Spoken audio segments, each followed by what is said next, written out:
that from the next session we will be having either a book talk or an academic session.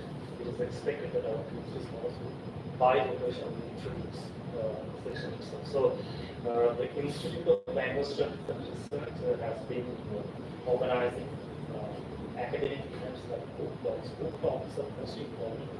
I need more mention that because whatever we do in the academic world is different forms of books that we engage in our research.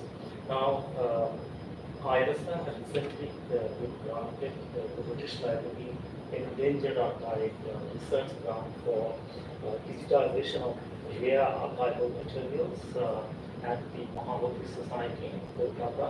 And this research grant has got two dimensions. One is to preserve and to protect the rare materials preserved in archives like the Mukherjee Society, which can have immense ramifications for our research on South Asian religious activities, South Asian politics, South Asian cultural studies, etc. And therefore, this project involves two things. One is preservation of the material, the other one is research on that preserved material. To materialize that, we decided that the two research fellows connected to this research project, as you can see, Alekhya Mandal and Maitrayee, they are entrusted with the task of reading this book, Rescued from the Nation, as you can see from the flyer itself, Angarika Dharmapala, and the Buddhist word Stephen Kempa. Now, Alekhya and Maitrayee will illuminate about details on Angarika Dharmapala and the Mukherjee Society movement.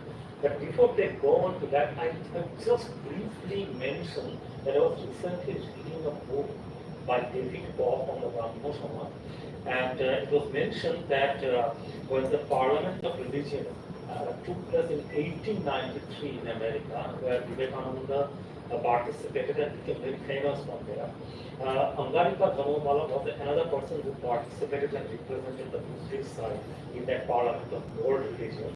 Another person who participated was Pratap Chandra Majumdar. Interesting thing is, Pratap Chandra Majumdar not only participated, Pratap Chandra Majumdar was a member of the advisory committee and the organizing committee which organized the World Parliament of Religion. So from the very fact we can imagine that Pratap Chandra Majumdar must have been responsible and instrumental in spreading the news that this Parliament of World Religion is taking place in Sri Lanka.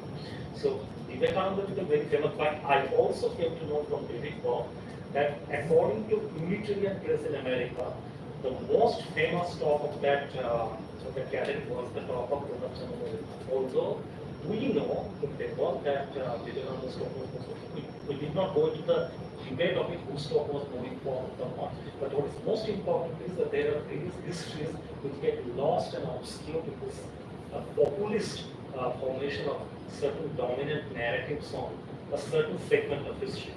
Our task with this research project is to excavate and to revive these lost histories, and therefore this book on Angarika Dharmapala is very important, and we are grateful to both Alekhya and Maitrayee that they have studied this book, and this is how we proceed in research. In future, you will be reading a particular book in your field, and you will be illuminating about that particular, you will be elaborating on that book, and we will get to know, and in this process, the academic dialogue will proceed.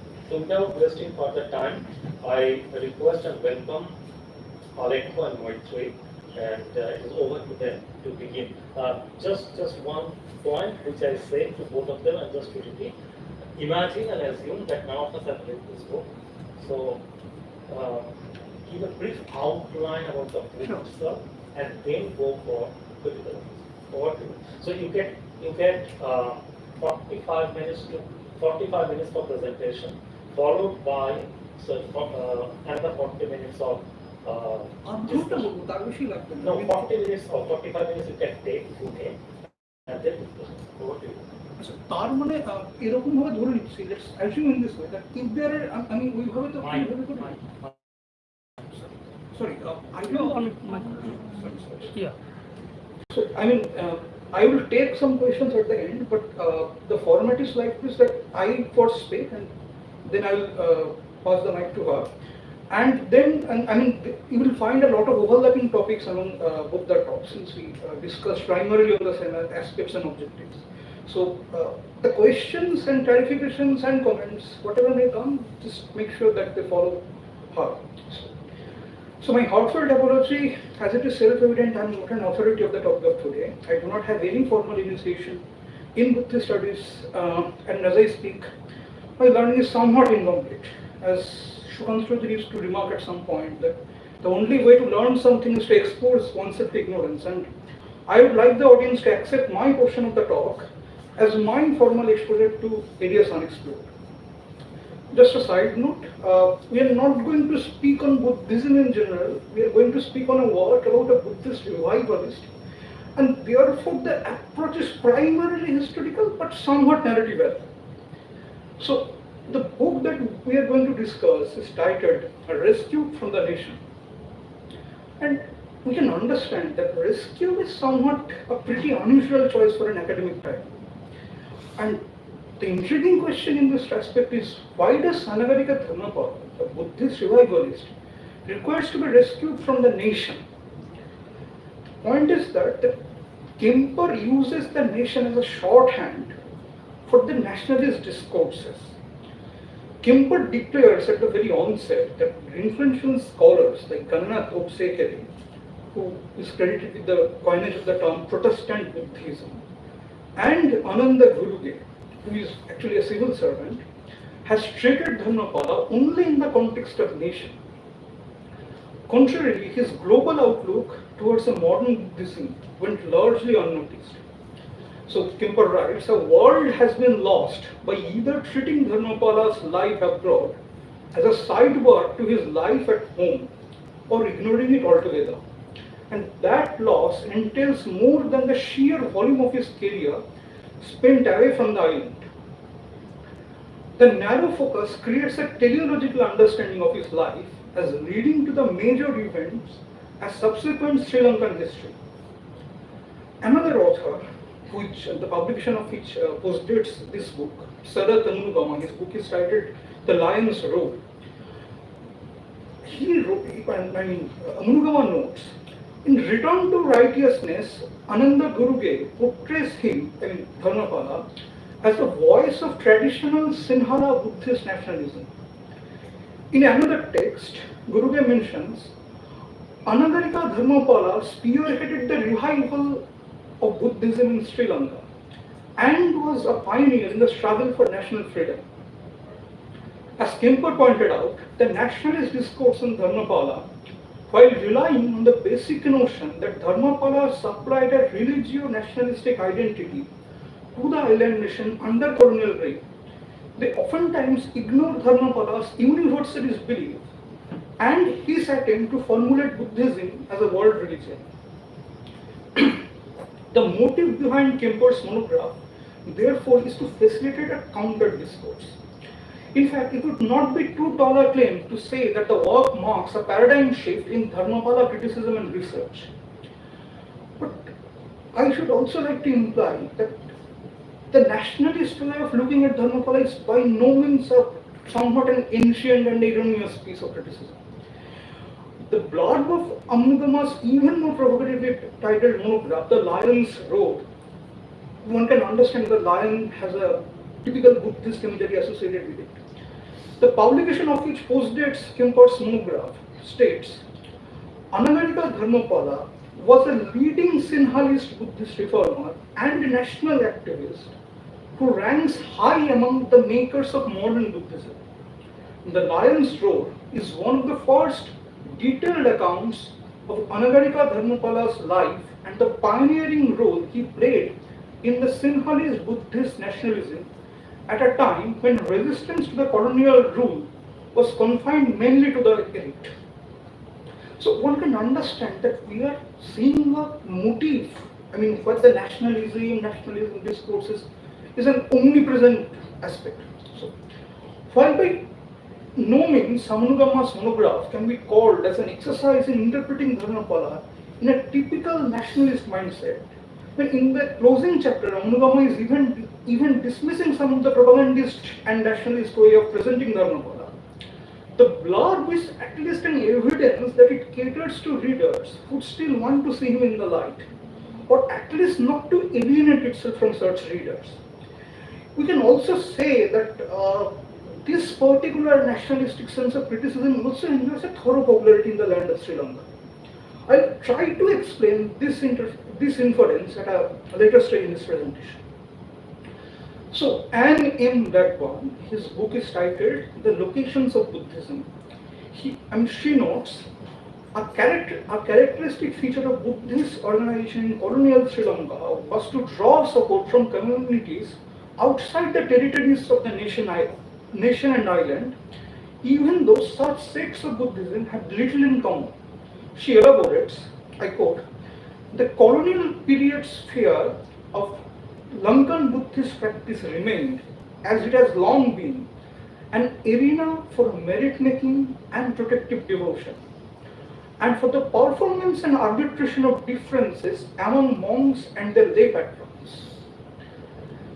So further, Stephen Kemper in the introductory chapter emphasizes upon a pan-Asian consciousness. Kemper notes this in the writing of Edwin Arnold and Rabindranath Tagore, and in the further chapters, Vivekananda Nupapura. Maria Motis contends that as a reaction to the colonial subsumation of local and cultural heritages, Pan-Asianism originated as a thought process, as a spiritual and civilizational force. Anagarika Dharmapala, according to her, challenged the colonial world order which descends from the European Enlightenment principles and advocated for Pan-Asianism as a viable alternative, an identity beyond the national framework. Buddhism being the primary ideology for the same. The Buddhism that Dharmapala preached is justly referred to by Kemper as Buddhism spiritualized, therefore an universal world religion attuned with scientific principles. I just want to take a diversion. If you read the first 350 pages of Kemper's book, there are primarily three aspects, three arguments, where he justifies, where he defends Dharmapala's universalist outlook. One, his pan-Asian consciousness, his theosophist outlook, and his relationship with other universalists. I will discuss everything. In the later chapter of the book, the last some 250 pages, he primarily emphasizes on Dharmapala not as a historical figure, but more, as a Kingian-like character almost. I would say it's very, very narrative and very philosophical, and it's a matter of fact that he wants to establish Dharmapala as a human being in the later chapters, I think. So this is the primary outline. There are a lot of diversions, and there are, I would argue that there is so much contradiction and so much complex approaches in Dharmapala's universalism and his nationalisms. There is a nationalist phenomenon, I will argue in the later part of this talk. It is very difficult to approach Dharmapala within two cohorts. So I come back to it. It may be added here that Dharmapala was much less interested in a notion of Asianism than he was interested in promoting Buddhism, where such unifying values are embedded. Kemper observes, the commensuration of Asian religions had real-world advantages. Having Buddhism defined as a world religion got him invited to the world's parliament of religions. The occasion put a relatively young and underprepared layman in a position of equality with venerable figures. Dharmapala's recovery of Bodh Gaya, which is initially interpreted by the nationalist writers as in a very nationalistic kind of very local approaches. But Kemper sees in a different light. Dharmapala's recovery of Bodh Gaya is seen as a step in this direction. As Dharmapala believed, every world religion has a central place of worship. Therefore, Bodh Gaya was a Buddhist myth. This term is used by Kemper himself. The Buddhism, henceforth, would be a universalized Buddhism, and it would be neither sectarian nor national, is universality enabled by remaining undefined. With regards to Dharmapala's theosophist universalist outlook, Kemper makes some compelling arguments. In first chapter, he remarks that scholars often neglect the theosophical influence on Dharmapala. In fact, in my belief, I don't think that except Kemper, no other scholar has emphasized so much on the theosophy of Dharmapala. His background in the Theosophical Society and his theosophical outlooks that he preached in Kolkata. In first chapter, he remarks that scholars often neglect the theosophical influence on Dharmapala, which has the maximum claim for his universalism. While Dharmapala used theosophy as a vehicle for propagation of Buddhism, its influence never went out in his life, even when he had fallen out from his theosophist guru, Henry Steele Olcott, and therefore from the Theosophical Society. He joined the organization at the age of 16, functioning as a translator for Olcott, and stayed with it for the next 20 years of his life, as Moti states, receiving both the structural and ideological foundation for his future work. At that time, Theosophical Society was influential enough to function as a bridge between bilingual Asian elites and self-critical Westerners.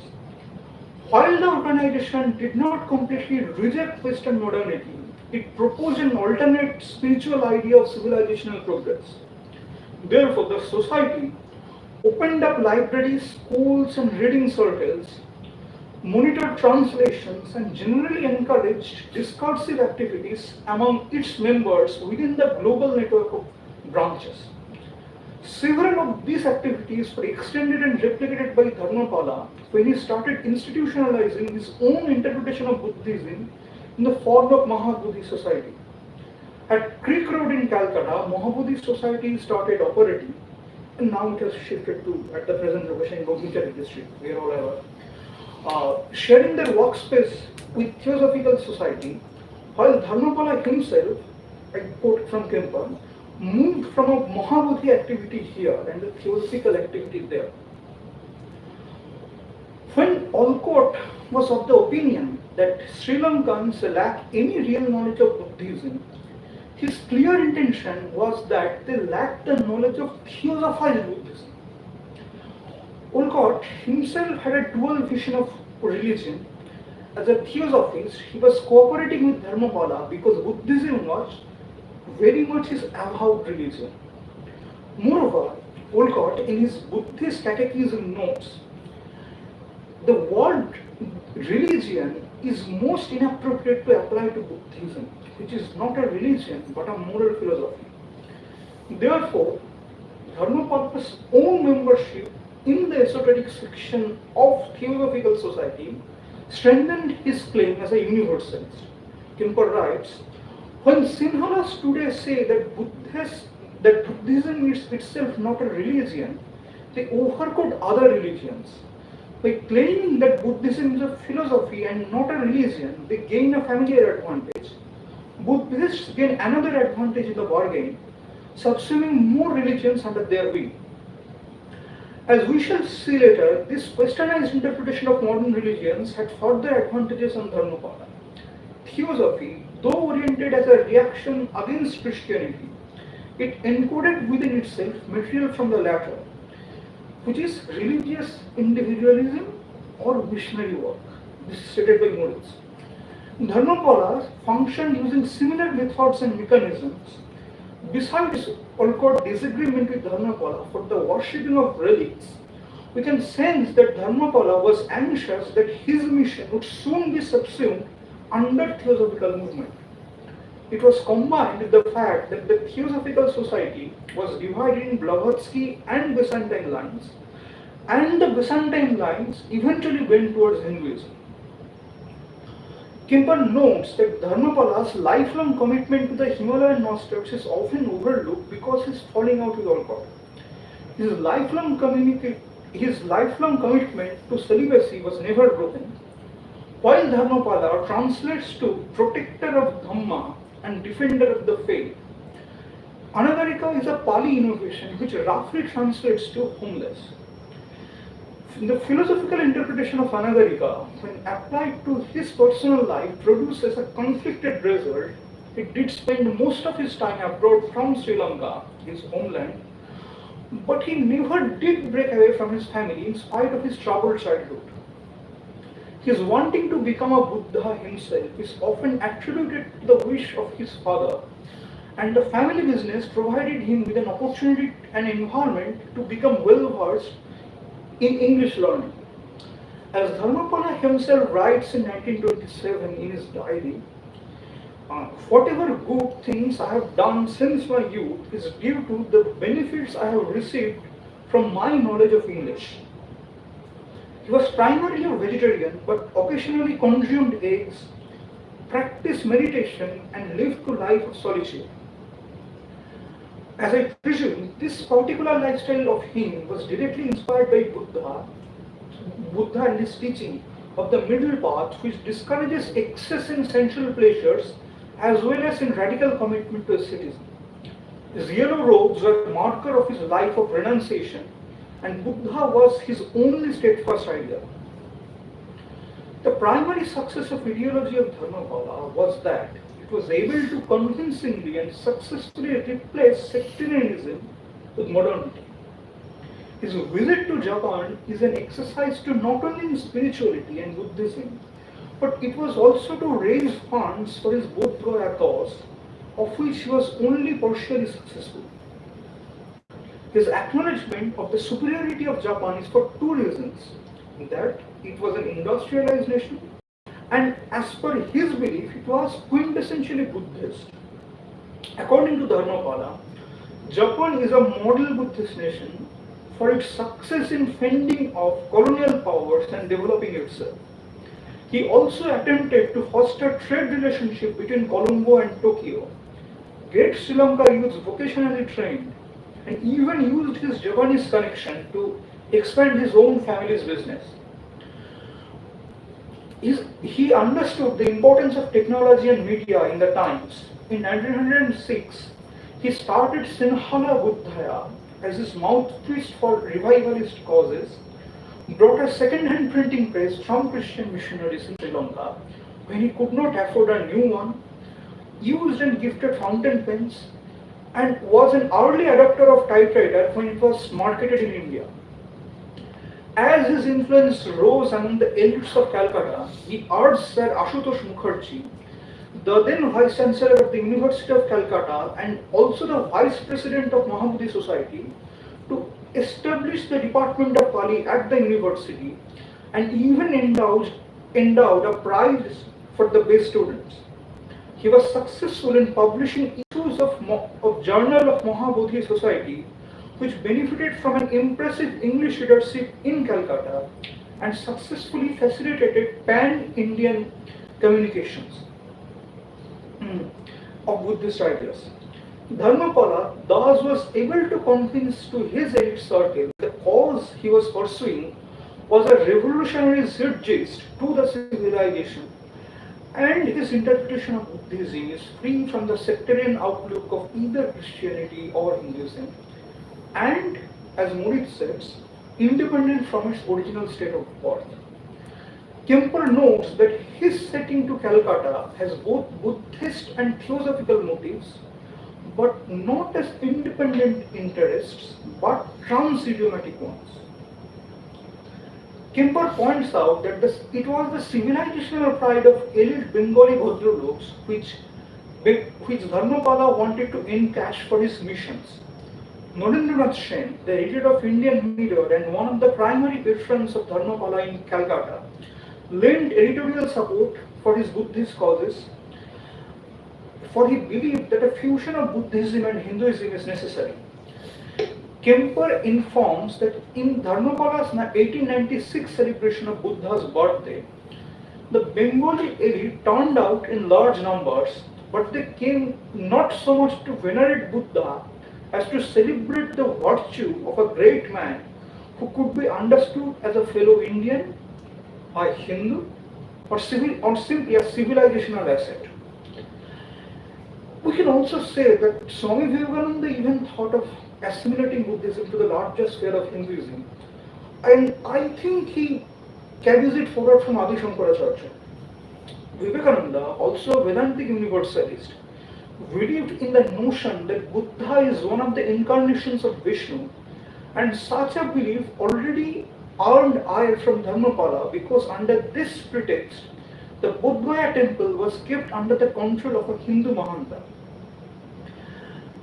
While Dharmapala presented the superiority of Buddhism for its advanced notions of morality and the virtue of tolerance, Vivekananda presented Buddha as subservient to Hindu gods and spiritual laws found in the Vedas.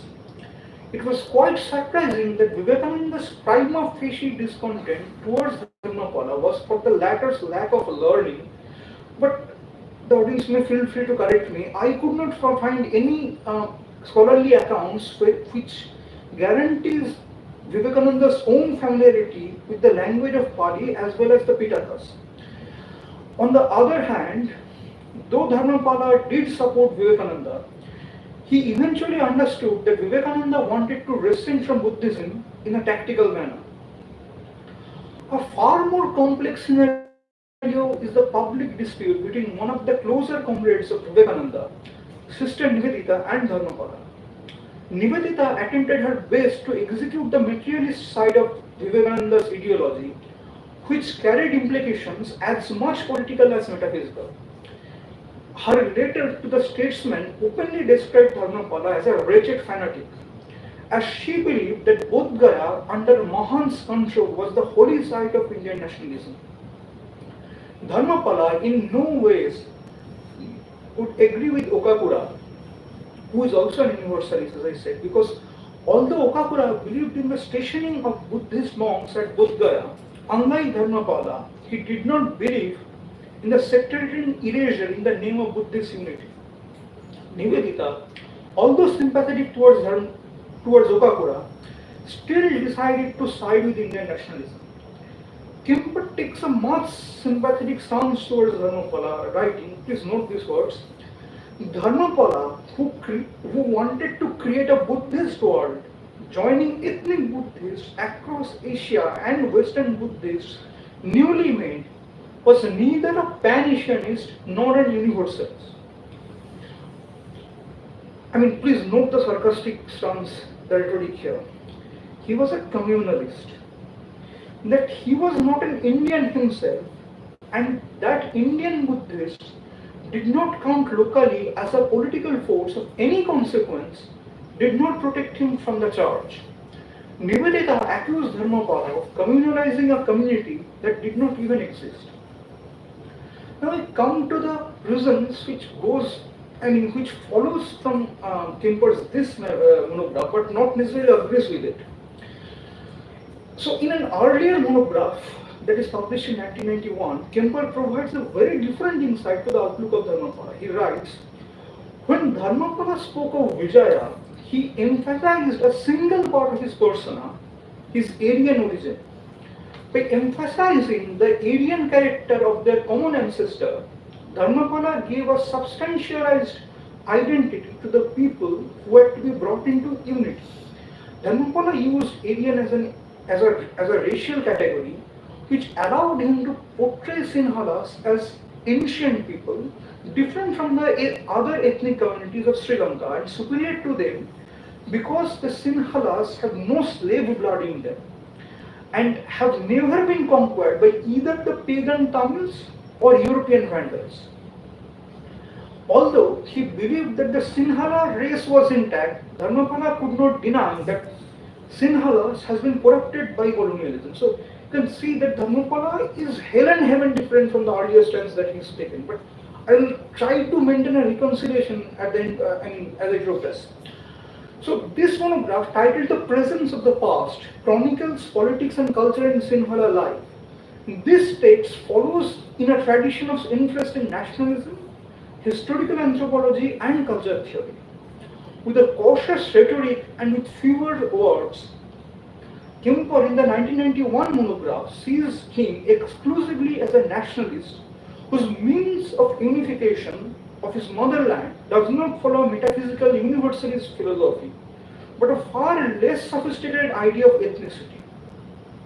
Kemper writes in the 2015 volume itself, the conflict between universalism and nationalism produced a clear winner. So, and I think that Dharmapala is all but too aware of it. Earlier, I discussed that modernity, which replaced sectarianism, holds the primary claim for success in Dharmapala's Buddhist vision. Colonial modernity has an inevitable European lineage, and axiomatically, the discourse of nationalism originated in the West and spread to other parts of the world indirectly through colonialism. Therefore, as Grabowski points out, Buddhists often embrace nationalism in the name of modernity. So, the idea of colonial modernity that we speak frequently is very intertwined in this discourse. A construction of the same is inexorably linked with the agents as economy, education, print capitalist culture, and industrial social organization. And as Enlightenment thoughts and ideas were dispersed through the medium of colonial discourse, the norms of categorization in the indigenous community were assimilated by means of what Althusser terms as ideological state apparatus. The more problematic aspects come into play when the colonial subject starts seeing themselves in the same light. Therefore, the self-other divide in the quoted line by the earlier monograph of Kemper finds a distinct genealogy in colonial modes of self-identification, or you can say self-image. As Blackburn observes, the ironic social phenomenon here is that revivalism, which is used to resist colonial ideology, is shaped by Protestant Christianity and modern British forms of social organization. Therefore, the transition of traditional Buddhism to a modern Buddhism took place by means of colonization, styled after Christianity and especially Protestant forms of religious practices and education. As I have argued, Dharmapala's source of his religious ideological knowledge remains to be his English learning, which he acquired early in his life, and is shaped by his ideologue and guru, Colonel Olcott. Even though Kemper projects Olcott as an universalizing influence over Dharmapala, as a matter of fact, Olcott himself finds his genesis from a Protestant Christian tradition. Olcott's idea of modernity composes of an amalgamation of his scientific temper and Western scholarship in modern philosophy.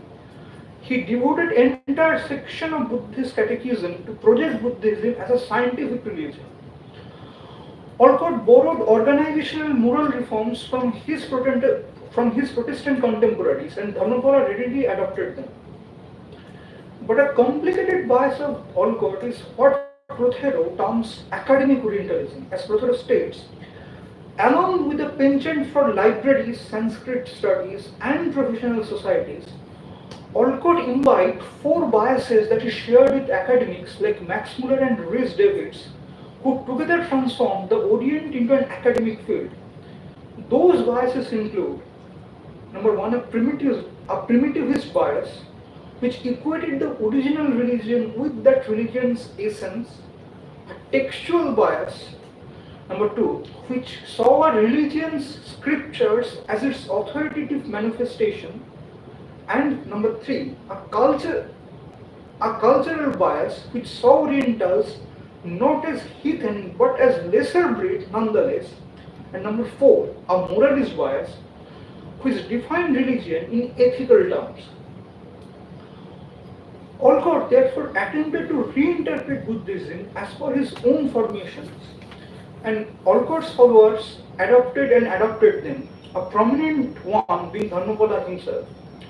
Prothero suggests that Dharmapala's erasure of different sects of Buddhism, as well as maintaining a distance from other religious traditions, part of which is present in Sinhala society, is an approach which directly distances from Olcott. Even within the scope of the current text, Kemper does not ignore Dharmapala's anti-Muslim sentiments. And Prothero writes, It was largely Olcott's refusal to engage in nationalist, even racist attacks against Tamils and Muslims that led to his resignation from the Mahabodhi Society in 1896 and his final break with Dharmapala in 1905. The reconciliation between Dharmapala's theosophical worldly outlook and his ethno-supremacist bent was achieved, as Patrick Grant argues, through his self-convincing that Buddhism is a scientific, objective truth.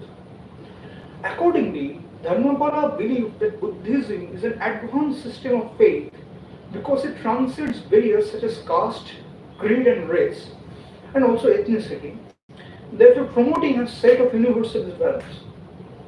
He believed that Sri Lanka, with its purely Buddhist Sinhala society, has a special destiny written for her, and nowhere Dharmapala differentiated between the Sinhala ethnicity with Sri Lankan Buddhists. As a part of this exclusionist mindset, Dharmapala condemns Christians, Tamils and Muslims alike, accusing the first, that means Christians, of hybridizing the Sinhala race and chastising the later three, that is Tamils and Muslims, as aliens. Dharmapala therefore essentializes the link between religion, race and ethnicity, upholding the notion that Sinhalas are Aryans. It is entirely possible that Dharmapala considered that attaching the Sinhala Buddhists with the marker of a powerful ethnic identity would appeal to the masses for the cause of unity against colonialism amidst a pluralistic heterogeneous Sri Lankan society. A linking of Aryans to the Sinhalese would erase the racial difference between the latter and Europeans, thus nullifying the racial stereotypes exposed by the colonial masters. We can for certain say that he was a reformer and he definitely did not want his appeal to be limited within the nation, but questions remain regarding his complicated revivalist strategies. He was critical of colonial masters, but politically he did not speak of self-rule. And at the best he did seek a dominion status. He criticized Sri Lankans who imitated the British in their names, dress, habits, language and religion, who believed in the imperial superiority. One of Dharmapala's most problematic contentions is his glorification of the Varna system of Indian subcontinent. He states that in the absence of the same, we have no control over our own people. Amnugama writes, Dharmapala launched a frontal attack on the concept of English superiority. He reversed the present relationship and contrasted the past of English civilization with that of the Sinhalese. In place of the imperialist stereotypes of the colored man as a savage and heathen, Dharmapala, with a sense of mass psychology, substituted his own stereotype of the Englishman as a barbarian. In contrast, the Sinhalese were portrayed as heirs to a magnificent civilization. At one point, one is tempted to think whether there is a line of divide between the universalist and reformer Dharmapala and the Dharmapala who believes strictly in ethnic identities. He definitely was not a nationalist, but his appeal to identity has a transnational appeal, which may be termed as a form of transnational nationalism. Considering the fact that Dharmapala witnessed a politically charged and polarizing atmosphere in Bengal during Curzon's move for partition and subsequently anti-partition movement, and further considering the fact that international situation was similarly polarizing, he could not envision anything more progressive. Who is Dharmapala's sui generis hybridization of universalism and nationalism? Following Riva Castoriano's notion, I would like to argue that Dharmapala generated a sense of identity beyond the idea of nation in a distinctly transnational modern manner. Castoriano defines it thus: the term transnationalism portrays bonds of solidarity that are based on an identity, national, religious, linguistic, or regional, and that extends across national borders. The phenomenon of transnationalism is in large part the result of the development of means of communication, the appearance of large regional blocs, and the increased importance of supranational institutions, which either originate or facilitate the organization of transnational networks. As suggested by Kemper in the introductory chapter of his book, Dharmapala's quintessential identity and his credential as a universalist remains to be his position as a pan-Asian ideologue. There are, of course, problematic strands in his revivalist mission, thriving on parochial sense of identity. Yet again, without an inevitable chain of identity, his revivalist mission would probably have been more difficult.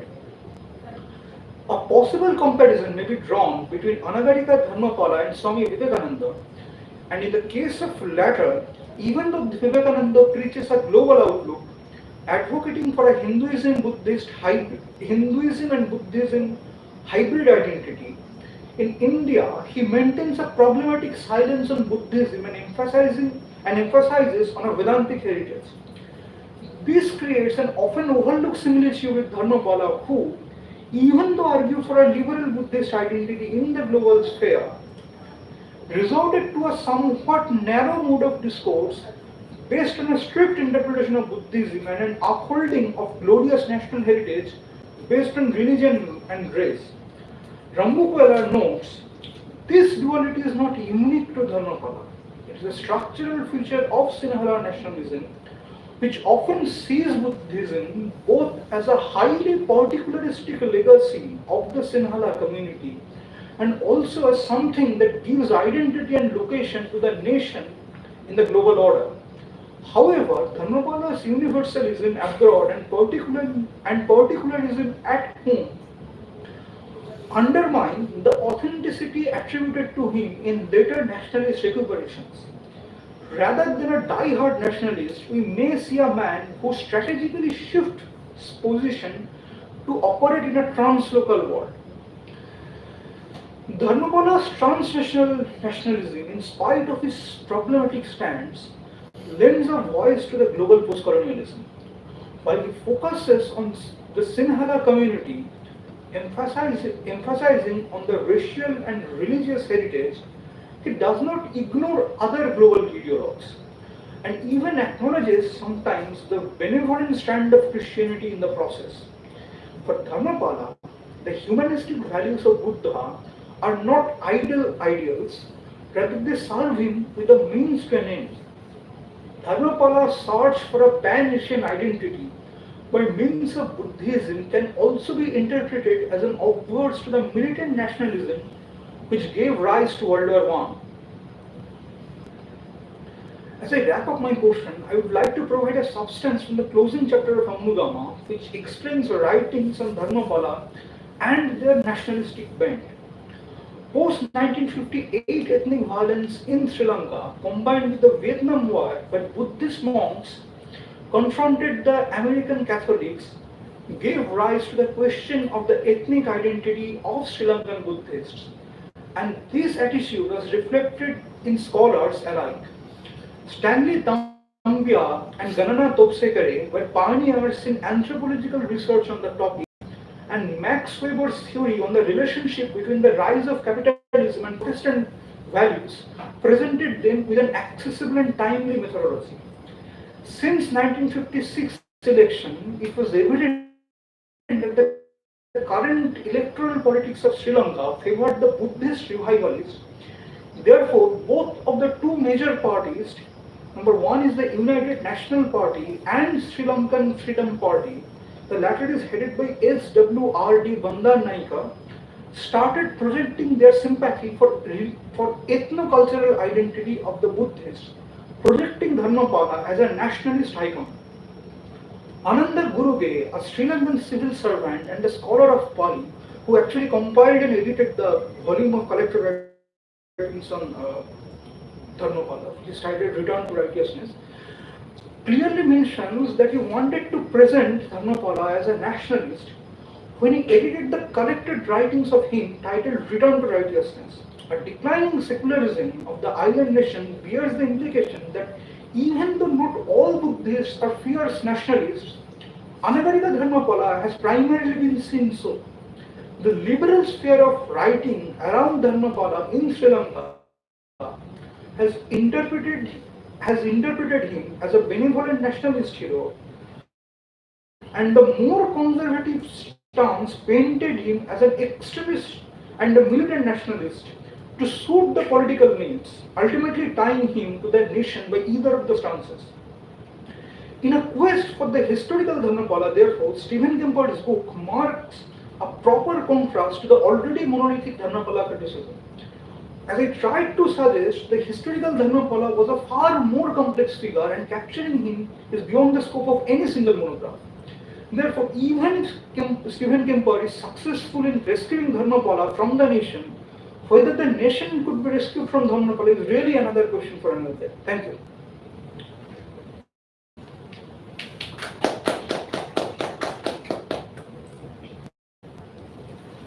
Thank you, Alekhya. I'd like to focus on reading Kemper's book as a commentary on the fractured discourse and philosophy of Anagarika Dharmapala. The period of the late 19th and early 20th century marks the rise of multiple contradictions and intersections of ideas, realities, and contexts. On one hand, the imperial the colonies were starting to realize the exclusionary and hierarchical nature of the former establishment. The empire centralized the metropolis and facilitated its progress as defined in their terms by snatching away resources of every kind from the colonies, thus strengthening a binary structure of center and periphery. Between this polarization of the colonized and the colonial, the colored population and the white supremacy, a combination of forces emerged that neither cancelled out nor sustained each other. Among these forces, an anti-colonial hypothesis of the colonized commune, the radical polarization against colonialism, was structured fundamentally based on the freedoms of the colonized countries and the complete political shift of power from England to the hand of the indigenous residents of the colonies. This force pulled the colonized individuals to remain grounded in their home, their land invaded wrongfully by the Sahibs, and defend it, even by rejecting the possible intellectual intervention of the Western power, through a massive burst of nationalist spirit that infected the periphery of the metropolis. But this nationalism, often misconstructed, was extremely contagious in nature, so much so that its existence was undeniable in both contemporary local and global contexts. What was contested by another major force, which suggested an alternative imagination of universalism. It is debatable if it was a single concept or a conglomeration of multiple universalisms, born and existing parallelly in a synchronic cross-section, and if so, how it is possible for them to coexist without countering each other. Then again, in the binary opposition of these two imaginations, the enemies in the historical battlefield, the idea and event of colonization projecting a broad but holistic structure of identity hierarchies can be responded to and countered with a joint force of all the universalisms. In other words, it is the tendency of colonization, the psychological manifestation of an indefinite power, that is to be addressed while evaluating the nature of these contradictory forces that determine the histories of the late 19th and early 20th centuries, rather than the different socio-political or military strategies undertaken by the empire in different geolocations. Such a tendency, or its psychological embeddedness in both the privileged and the marginalized, or in the elite standing in between, was formed majorly by religion in terms of its institution, ritualistic practices, or faith, public and personal. Anagarika Dharmapala, his life, works and thoughts, can be understood as a commentary of effort by an individual with a very specific identity in response to the historical event of colonization and imperialism as a tendency, both tolerating and contesting the Anglo supremacy, with a fractured dream of spiritual and secular liberation. The book entitled Rescued from the Nation, Anagarika Dharmapala and the Buddhist World, authored by Stephen Kemper, is an account of this lifelong response and resilience from an anthropologic point of view, concentrating on determining the diversity of social existences and its relevance in a post-colonial milieu. In his book, Kemper perceived an idea of universalism that denied any absolutism, as propagated by Kant, and the dominion of choosing the universal over the local. In my reading, these locals are conceptualized as the constituting elements of the universal, and the universal as a ground that holds the local along with their differences. It is the universal pool of cultures, histories, and psychosocial drives, activities, and explanations that defines the local and the uniqueness of each of these elements that constitute their boundaries. The boundaries can be perceived as doors and windows to access the other, the foreign, or as stigma and stereotypes to refrain from inclusivity or interactions. Kemper focuses on this possibility of access and communication through the boundaries of the locals and thus the possibility of subverting stereotypes. If the historical thought regarding the origin of Buddhism, which relies on the notion of Astika and the opposition of Nastika in later Vedic society of India is considered, such an interpretation of boundary as a liminal space, a transformative borderline, can be identified there as well. The Nastikas, who later resorted to the shelter of Buddhism or Jainism, believed in the Vedas, the recitations and rhymes of natural powers to be described in short, but opposed the Brahminical hierarchy of institutionalized religion. From its time of birth, Buddhism followed, propagated, and even advocated such a history of inclusivity in all senses beyond class, caste, or race. Keeping the spiritual intact, this communication with other religions and societal structures through the border, the line of distinction which allowed the desired inclusivity, had to be changed as per the socio-political claims of different spatio-temporalities. Thus, as the secular manifestation of the religion had to become secured by solidifying its borders, the spiritual codification of it also altered accordingly, and many criticisms or defenses that challenged and supported Dharmapala can be regarded as a brief example of this constant process of deconstruction and translation.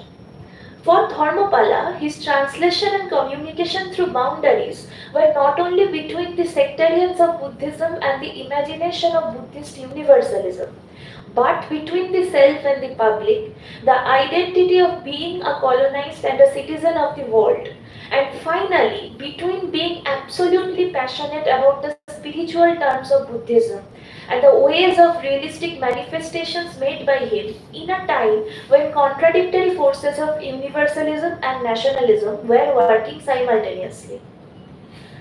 Dharmapala was born as an upper-class Sinhalese in 1864 to one of the richest merchants of Ceylon at that time, named Don Karolis Heyavitharana. His change of name to Anagarika Dharmapala after ordination is to be noted. Dharmapala refers to the one who protects the dharma or the way of life, and Anagarika means homeless. He shaped his life as a theosophist and saw himself as a citizen of the world, simultaneously of Sri Lanka, thus constantly redefining and repositioning the idea of home and connecting it to the religious faith and practices. He travelled a lot, literally making the world his home, and as Kemper narrates, from 1892, when he found a place to live in Calcutta, to 1931, his final move to Sarnath, he returned to Sri Lanka only 25 times. This can be counted as an individualist approach to redefining home or finding solace in any and every place of the world, thus concluding the perception of global geography as equivalent to the homeland itself. Such a notion highlights his universalism without any boundary or separate elements of distinctive locals. Or perhaps it was an urge to find a home, a sense of embeddedness missing from Sri Lanka for him. The fight for Bodh Gaya to potentially mark it with Buddhist history can be related to this later psychological drive. Kemper narrates, he was not cosmopolitan abroad and a nationalist at home. He was a renouncer, critic, missionary, and reformer wherever he went. But he was especially uneasy in Sinhala villages. Further, regarding the Bodh Gaya issue, it can be questioned if universalism was his aim, then what was the need for securing a home at a particular geographic location? Bodh Gaya has been termed as the Buddhist Mecca by Kemper, and its belongingness to a community of Saivit renouncers instigate Dharmapala's fight to not only turn it into the center, the home base of a universalized Buddhism, but to world religioning it. Tomoko Masuzawa defines the notion of world religion as a discursive formation by which the religions were commensurate. When the colonial agenda supported the missionary expansion of Christianism globally, this idea of equalization for all religions was drafted in a Christian matrix. And it can be easily inferred that for Buddhism, the same would happen in another context of a different particular. Masuzawa comments that the world religion attempts to turn material practices into timeless and supra-historical expressions, thus depoliticizing them. For the Sinhalese commons, it was a period of radical struggle against the British rule, their cultural and political interventions, along with their intra-struggle between different religious sects and communities. These two battles were extremely intersectional in nature, claiming the growth of strongly individualistic identities that would take distinctive binary stances against all such identities, if not propagate aggression. In this spatio-temporal context, the depoliticization of Buddhism or any religious practices for that matter became problematic. But Dharmapala did not depoliticize Buddhism nor attempted to, for he understood the requirement of a stronghold in a turbulent time. It can be compared to the model of Christianity partially. The establishment and popularization of Mahabodhi society also provided him with a vehicle or a means of communication to pursue the cause of recovering Bodh Gaya, the site of Lord Buddha attaining enlightenment. As can be inferred from the work of Kemper, accessing any concept or form of universalism was extremely difficult for Dharmapala, as his country and its people demanded his identity and life to be constricted within a geo-national boundary only, voicing radically against the empire. He participated in such expectations, but only to a limit, and was comfortable in keeping a certain distance from the Sinhalese people. This distance, this gap between his individual identity and the identity dependent on the boundary of a nation allowed the growth of the roots of universalism within himself. This universalism that emerged from the individual self of a theosophist flourished into the imagination of a globalized Buddhism, sheltering and accepting the heterogeneity of all sectarians and identities within and beyond the religion, rendering his whole life itself in a state of constant dialogue and liminality. Kemper mentions the work of Tessa Bartholomeus, who followed the Van Genepian tripartite paradigm model to understand Dharmapala, which suggests the presence of a structure underlying all rites of passage, including the steps of separation, transition, and reincorporation.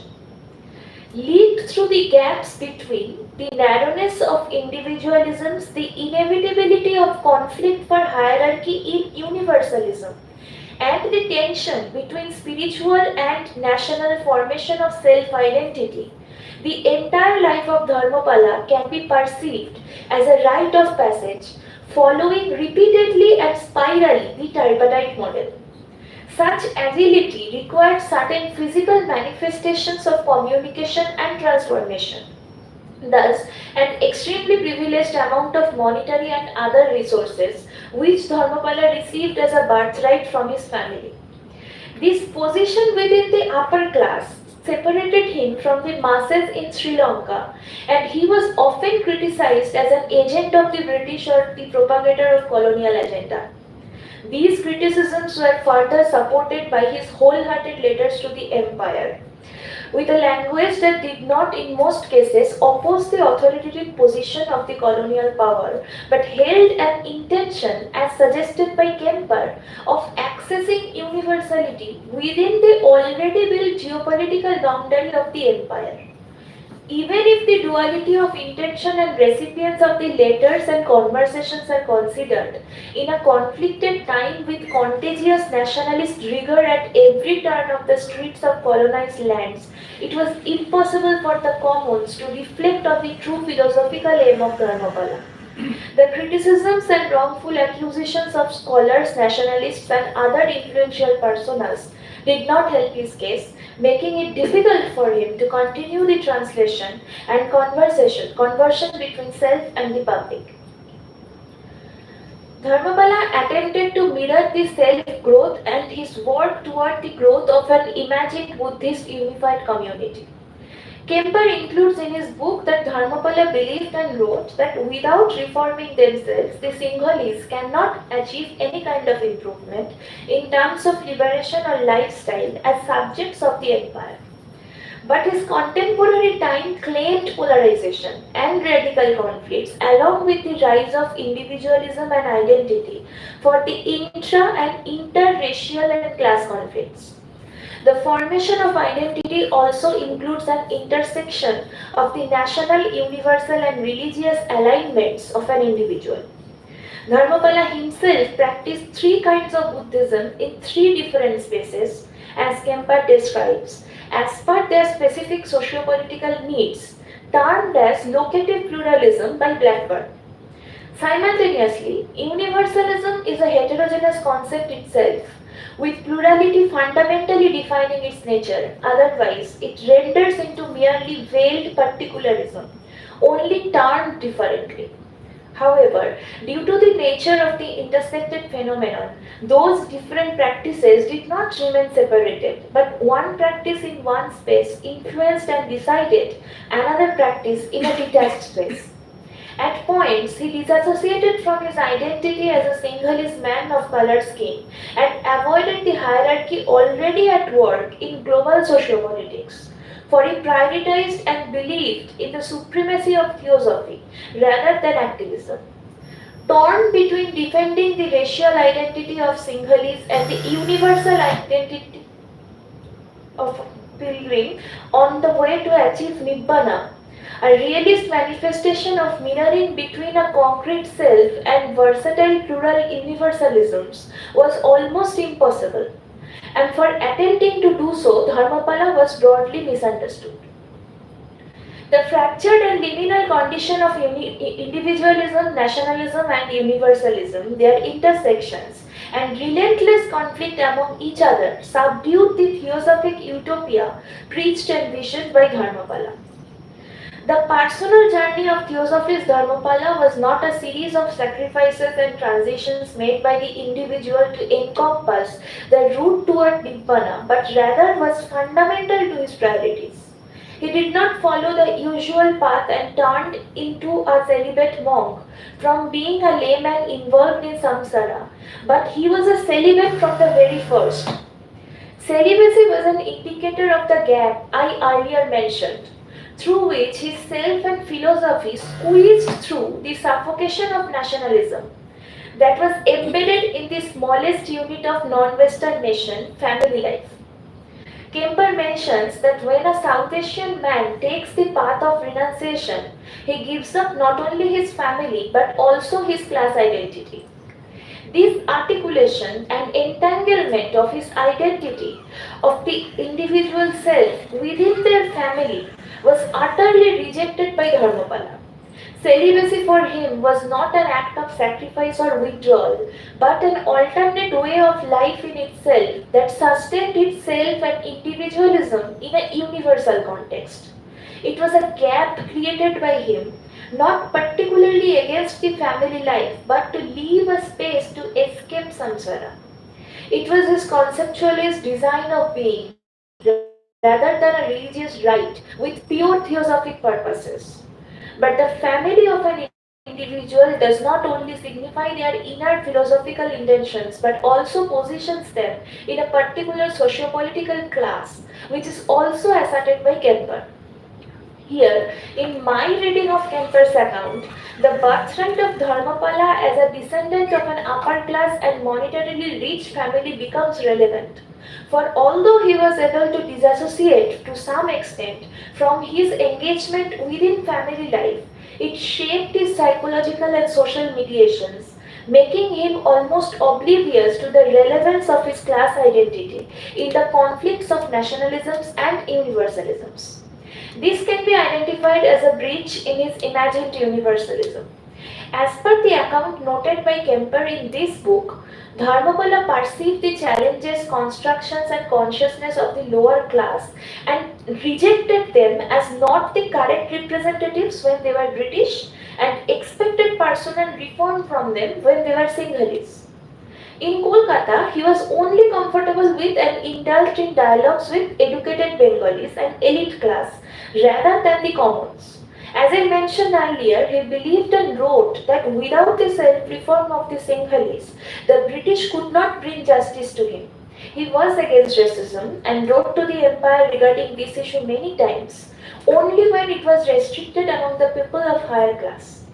Kemper narrates that he was comfortable with the English-speaking, well-to-do and cultured theosophist Westerners, rather than the generality of them or his own people.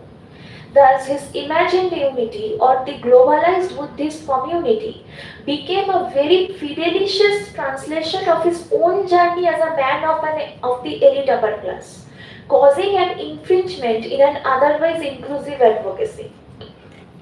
Kemper narrates, seeing Dharmapala only in a Sri Lankan context has led to his lives being misconstructed by scholars and nationalists alike. But the antidote is not assuming that locating Dharmapala outside of Sri Lanka allows us access to his universalism. The antidote involves recognizing that he negotiated a variety of universalisms and particularisms both in Sri Lanka and beyond. Understanding Dharmapala outside of Sri Lanka does not give us a different Dharmapala. It simply gives us more Dharmapalas. Dharmapala did not live pieces of life varying in different spaces, but rather one whole journey with multiple discourses embedded within it. His strong belief in celibacy being the constitutional element of becoming a theosophist, and a true Buddhist suggests that he believed in being completely separated from earthly pleasures and sorrows. On the other hand, for very practical reasons, he was not able to meet the great Lama in Himalayas due to his physical challenges. The parallel and cross-sectional existences and impacts of two physical boundaries shaped his life in a conflicted whole, further enriched by his acts as a theosophist as well as an activist. Additionally, the contradiction between his self and identity as a Singhalese man of upper class, his perceived notion of nationalism and his imagined universalism, the intervention of the idea of world religion, his search and simultaneous nostalgia for a home, or the relevance and withdrawal from the flesh and blood, turned his entire life into a continuous dialogue, a dialogue that can be and must be investigated till today, as Kemper did. Rescued from the Nation deliberately asks for such arguments to facilitate the flow of the discourse of plurality and to inspire the imagination of coexistence without hierarchy. However utopian it may seem, it certainly sets a destination to reach through resilience against every kind of oppression faced by the individual and the collective. Thank you.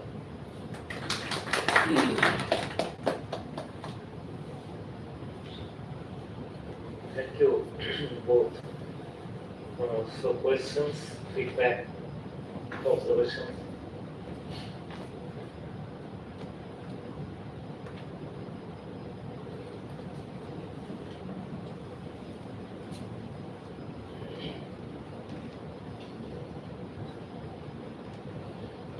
have some questions. Sure. But young scholars should ask first.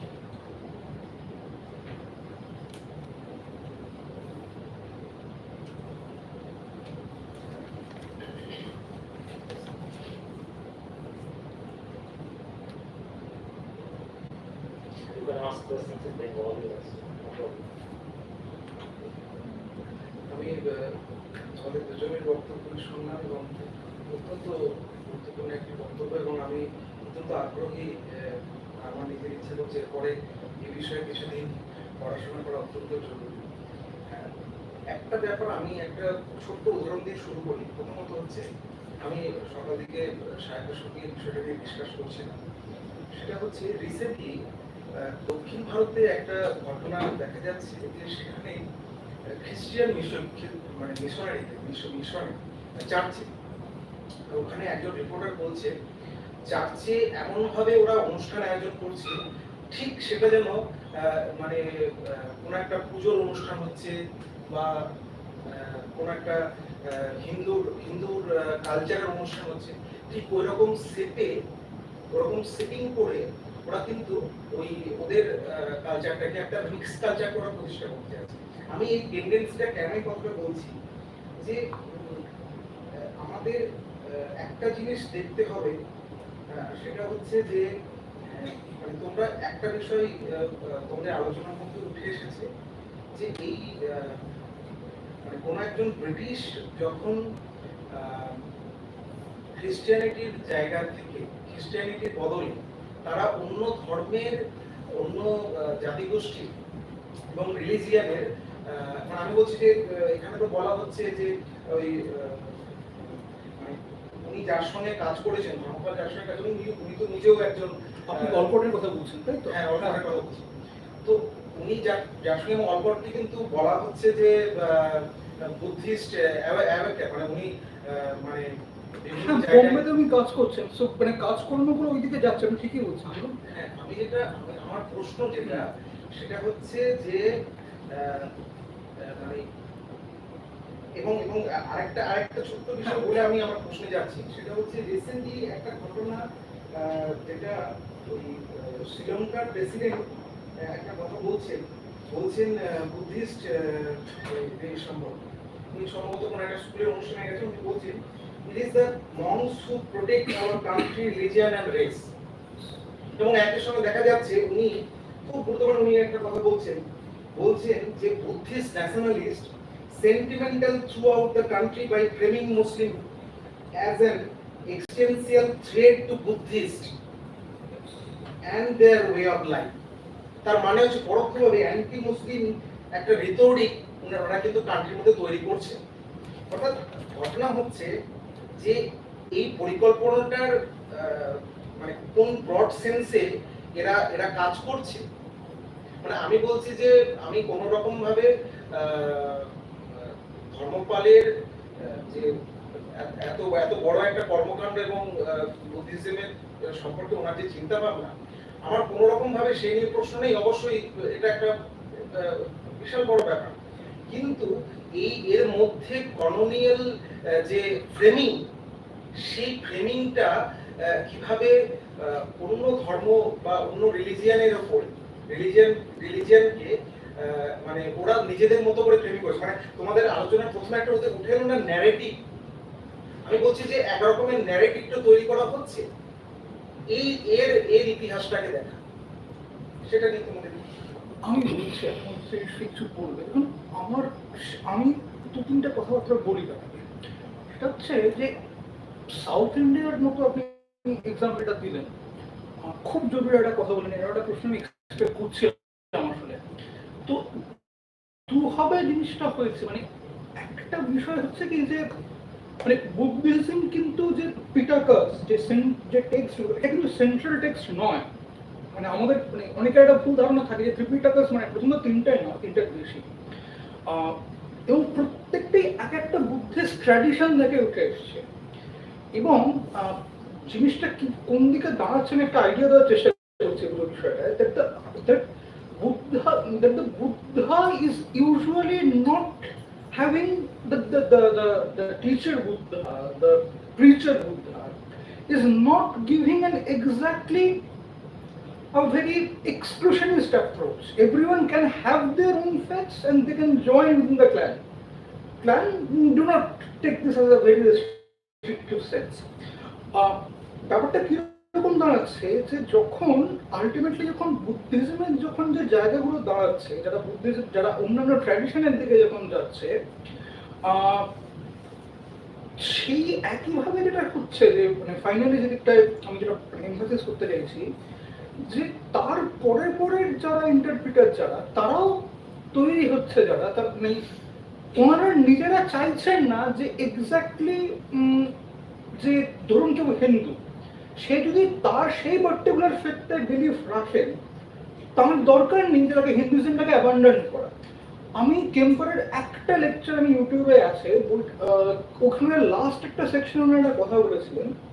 কথাটা হচ্ছে যে মানে even উনি যেটা বলে মানে ইউটিউবের লেকচারটা হচ্ছে নাম আমি যেটা বলছি অনাগরিকা ধর্মপালা অ্যান্ড দ্য লেইসাইজেশন অফ বুদ্ধিজম।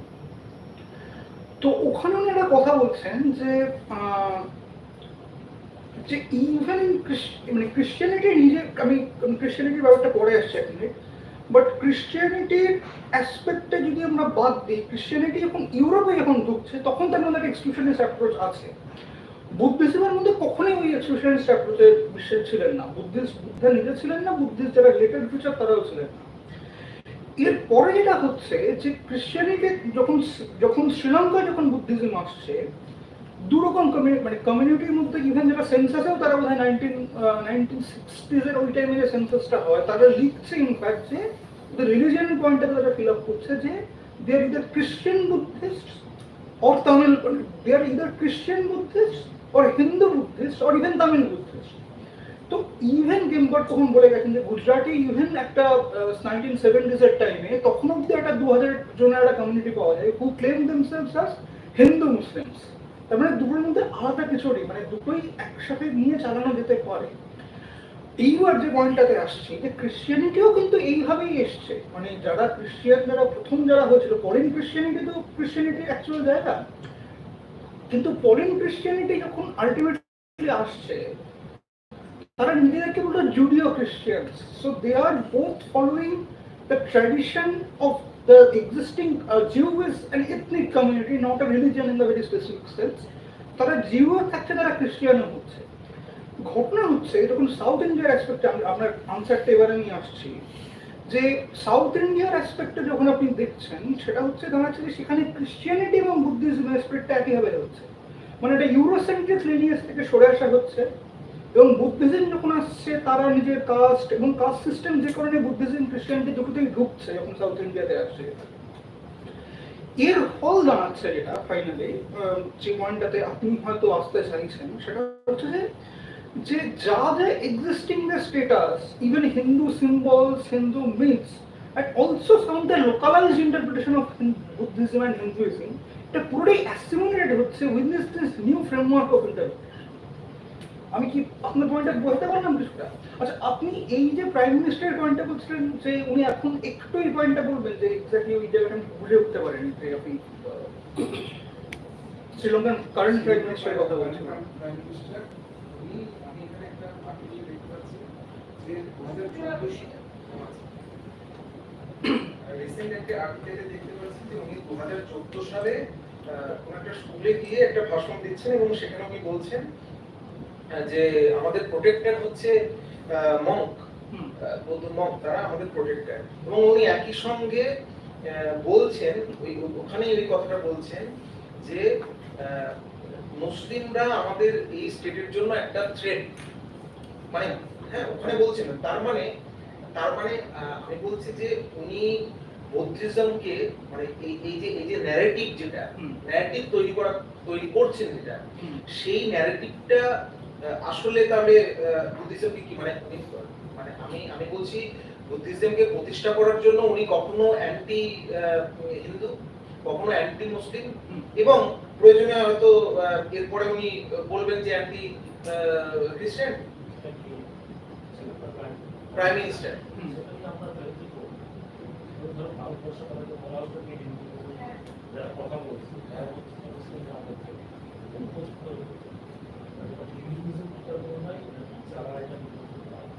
আমি বলছি ফ্রেমিংটা, মানে যেভাবে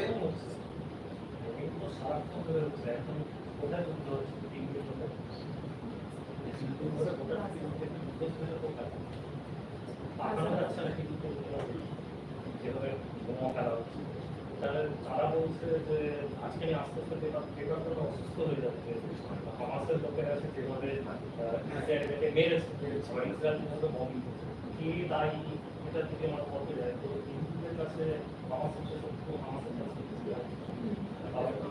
জার্মানির কাছে হ্যাঁ, মানে এটা একটা পয়েন্ট যে মানে এই ফ্রেমিংটা হয়, মানে বাইনারি ইন্টারপ্রিটেশন, আমরা সেই 1920s এর দিকে আমরা একবার ফিরছি, আমরা একবার যেটা স্যার মোটামুটি বলার চেষ্টা করছি। This is pretty common.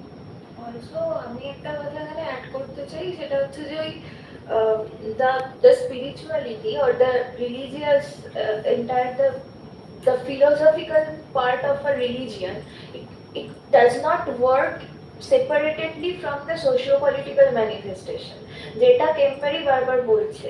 ফলে এই যে মানে আপনি বললেন না যে বুদ্ধিজমকে একবার অ্যান্টি খ্রিশ্চান, মানে ওটাকে এস্টাবলিশ হতে গেলে কিছুর একটা অ্যান্টিতেই এস্টাবলিশ করতে হবে। তো আই থিঙ্ক এইটার রেলেভেন্স, এই বাইনারি পোলারাইজেশনটার রেলেভেন্স প্রত্যেকটা সোশ্যাল পলিটিকে পাল্টে পাল্টে যায়। তো হ্যাঁ, সময় শেষ করতে পারবো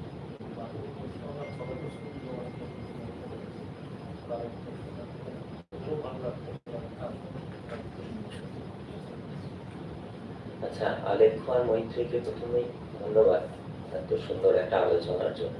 কিন্তু প্রথমে আমি যেটা বলে নিচ্ছি, এই rescue by the nation, rescue from the nation, sorry, এটা কিন্তু আমার পড়া হয়নি। তবে এই আলোচনার সূত্রে আমি আরো কিছু জায়গাটা দেখলাম, দেখে আমার একটা জায়গাটা মনে হলো, আমি সেই ব্যাপারটা প্রথমে কিছুটা বলে নিচ্ছি, বলে আমি জায়গাটা আছে, জায়গাটা হয়তো ঠিক কোশ্চেনিং না, কিন্তু একটা আলোচনার দিকটা আমি দেখতে চাইছি। যে ধরো সিংহল আর ভারত, মানে যেটা আমরা প্রথমে দেখতে পাচ্ছি যে অনাগরিকা ধর্মপাল তিনি ভারতে এসেছেন, একটা তামিল এসে একটা বড় সময় ধরে তিনি বৌদ্ধ ধর্ম প্রচারের জায়গায় এসেছেন। কিন্তু মানে আমি এই যাত্রাটার দিকটা দেখতে চাইছি, মানে ভারত টু সিংহল আর সিংহল টু ভারত। একদম আমরা যদি প্রথম দিকে চলে যাচ্ছি, মানে যেটা আমাদের খুব পরিচিত একটা লাইন, যে আমাদের ছেলে বিজয় সিংহ লঙ্কা করিয়া জয় সিংহল নামে রেখে গেছেন, অর্থাৎ তিনি গিয়েছিলেন এখান থেকে সিংহলে। এবং যেটা মহাবংশ দ্বীপবংশে আছে, বা আমরা জেনে এসেছি যে ব্যাপারটা খুব কল্পনার একটা জায়গায়, প্রথম পার্টটা ইমাজিনেশন, যে সিংহবাবু বলে আসলে কেউ এক্সিস্ট করছেন না, ওটা একজন সিংহ। আবার পরবর্তীকালে বিভিন্ন ঐতিহাসিকরা বলছেন না, সিংহবাবু ছিলেন এবং তিনি বর্তমান সিঙ্গুরের রাজা ছিলেন। তো মানে কোন তিনি তার বাবা তাকে মানে এরকম নির্বাসন দেন, তো তিনি 700 জনকে নিয়ে শ্রীলঙ্কায় চলে যান, এবং সেটাই প্রথমবার যখন বাঙালি সমুদ্র যাত্রা করে অন্য জায়গায় পৌঁছাচ্ছে। এবং তারপরে মানে তিনি সিংহল এস্টাবলিশ করেন, এবং এখনো পর্যন্ত মানে ওই সিংহের আইকনোগ্রাফিটা তারা খুব মেনে চলে, তাদের কাছে ওটাই নেশনস আইকনোগ্রাফি, বা তারা তাদের পদবিতে মানে শার্ট নেমে তারা সিংহল কথাটা বা সিংহে কথাটা খুব ব্যবহার করেন।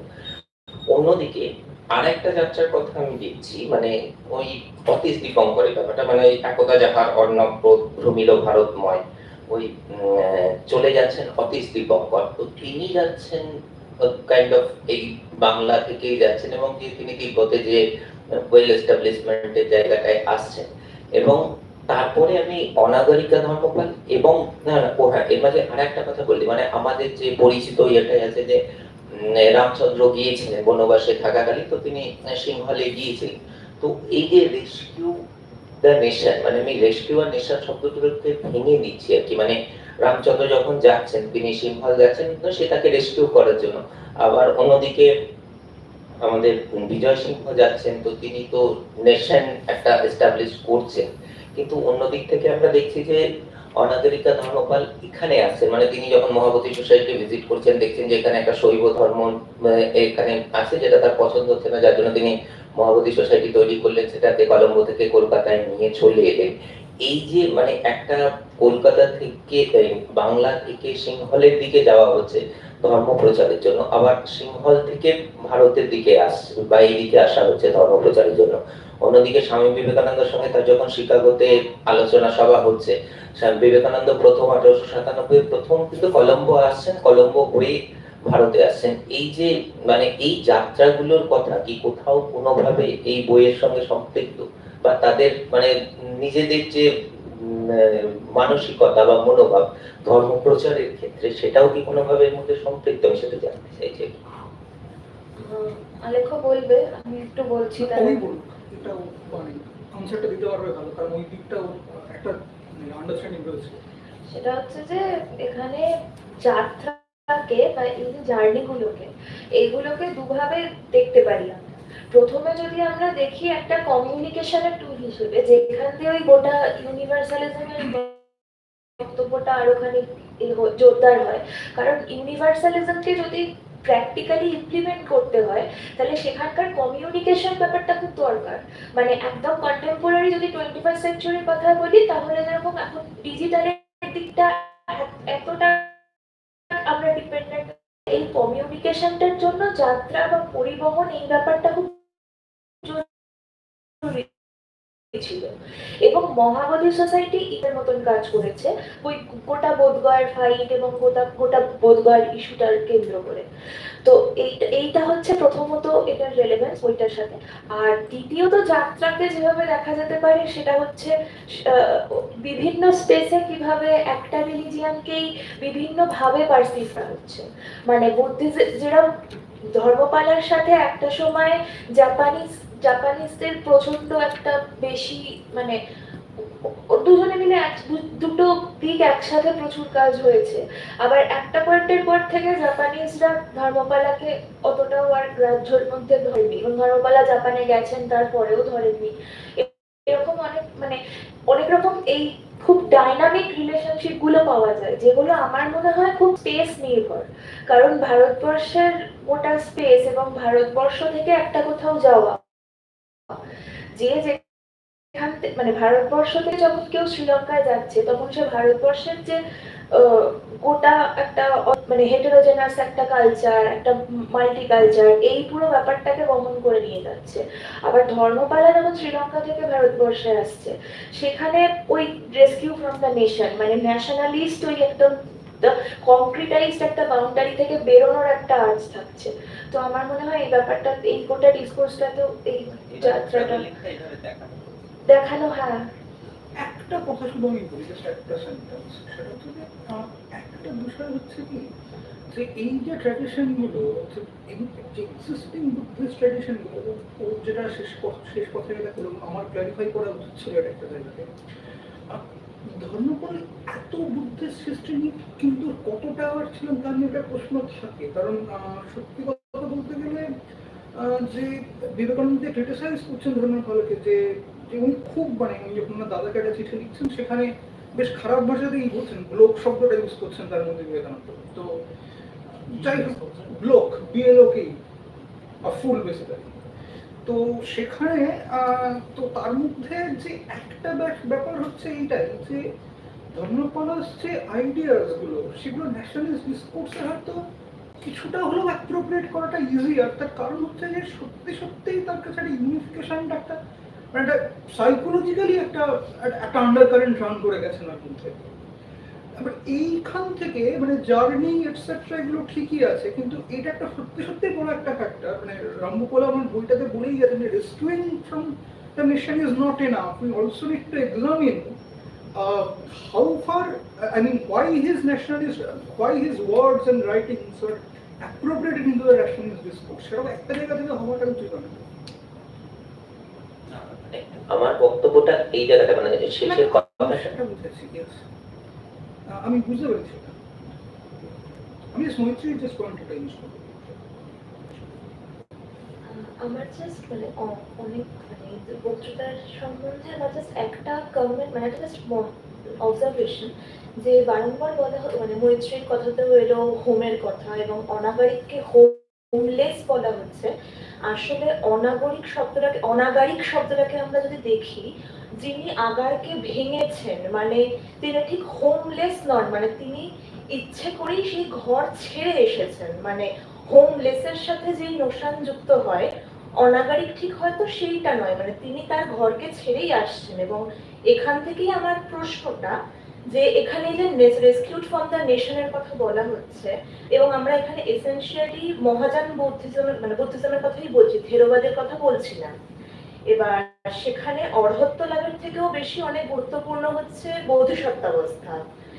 এবার এখানে এই কারণেই কি অনাগারিক ধর্মপালকে কমিউনালিস্ট বলা হচ্ছে, কারণ তিনি প্রোটেস্ট্যান্ট সিংহলিস্ট বুদ্ধিজমের কথা বলছেন। এবং এই যে নেশন, এই নেশনটাই বা কোনটা, 19 শতকের ভারতবর্ষ, নাকি যে সিংহল যেখানে গিয়ে তিনি একটা মানে প্রোটেস্ট্যান্ট সিংহলিস্ট বুদ্ধিজমের কথা বলছেন, এইটুকু। আপনার প্রথম পার্টের আনসার আমার কাছে নেই, কারণ সিরিয়াসলি আমার কাছে এতখানি বুদ্ধিজমের যে ট্র্যাডিশনাল মানুষ সেটা আমার মতো অতখানি নেই। আমি একটা কথা শুধু বলছি, নেশনের কথা বললেন আপনি, সেটা নেশন কোনটা? নেশন কোনোটাই না। উনি একটা আইডেন্টিটি তৈরি করছেন। আমি মৈত্রীর ক্ষেত্রে আমি একটা জায়গায় ডিসএগ্রি করছি। আমি রিভা ভাস্কর্যের একটা ট্রান্সন্যাশনালিজমের ডেফিনেশনটা করলাম, যেখানে উনি বলছেন যে ট্রান্সন্যাশনালিজম জিনিসটাই। এখন নেশন ধরুন একটা পয়েন্ট থেকে সিম্বলিজম, একটা জায়গা থেকে সিম্বলিজম এবং সিম্বলিস্টিক্যালি নিজেদেরকে আইডেন্টিফাই করা। there is nothing common between, I mean, people of Rajasthani origin with the Bengali origin, কিন্তু তবুও আমরা একটা পার্ট, একটা উইদিন আ নেশন হিসেবে দেখি। ধর্মপালের সাকসেস হচ্ছে এইখানে যে উনি এই যে নেশনের কনসেপ্টটা, সেটা উনি একটা বর্ডারের বাইরে নিয়ে গেলেন। মানে আমি যে ট্রান্সন্যাশনালিজমের কনসেপ্টটা সমস্ত জায়গাতেই আসে, মানে ট্রান্সন্যাশনালিজম যে বেসিক যে নোশনটা, এর মধ্যে সমস্ত ব্রডার নোশন অফ ন্যাশনালিজম প্রত্যেকটা ফিট করে, যে একটা হয়তো ফিট করে না। এখানে আমি যেমন ডিসএগ্রি করছি, সেটি বেনেডিক্ট অ্যান্ডারসনের the notion of imagine community. কারণ উনি কিন্তু একটা ইমাজিন কমিউনিটিকে দেখছেন না। The community that he wants to, I mean, the way he wants to protect the community is very much realized. So, I mean, উনি অ্যাটলিস্ট চেষ্টা করছেন। এবং এমন একটা প্রজেক্ট, যে প্রজেক্টটার জন্য ধর্মপালের একটা নিজের সমস্যা ছিল, যেটা সেটা হচ্ছে যে অসংখ্য রকম একটা ইলিস্ট্রিস্ট মেন্টালিটি নিয়ে বিলিভ করতেন। একটু আগে বলছিলেন, আপনি বলছিলেন যে ধর্মপালের যে কাজকর্মটা কলকাতায়, যেটা কলকাতায় বড় করে করা, একেবারেই না। কলকাতায় হয়তো হার্ডলি 2 থেকে 3 জনকে উনি কনভার্ট করাতে পেরেছিলেন মহাবী সোসাইটির মধ্যে আনার জন্য। হেডকোয়ার্টারটা ছিল because he liked the atmosphere, the intellectual atmosphere, and which is bent towards elitism here. So, yeah, that is, if I can answer.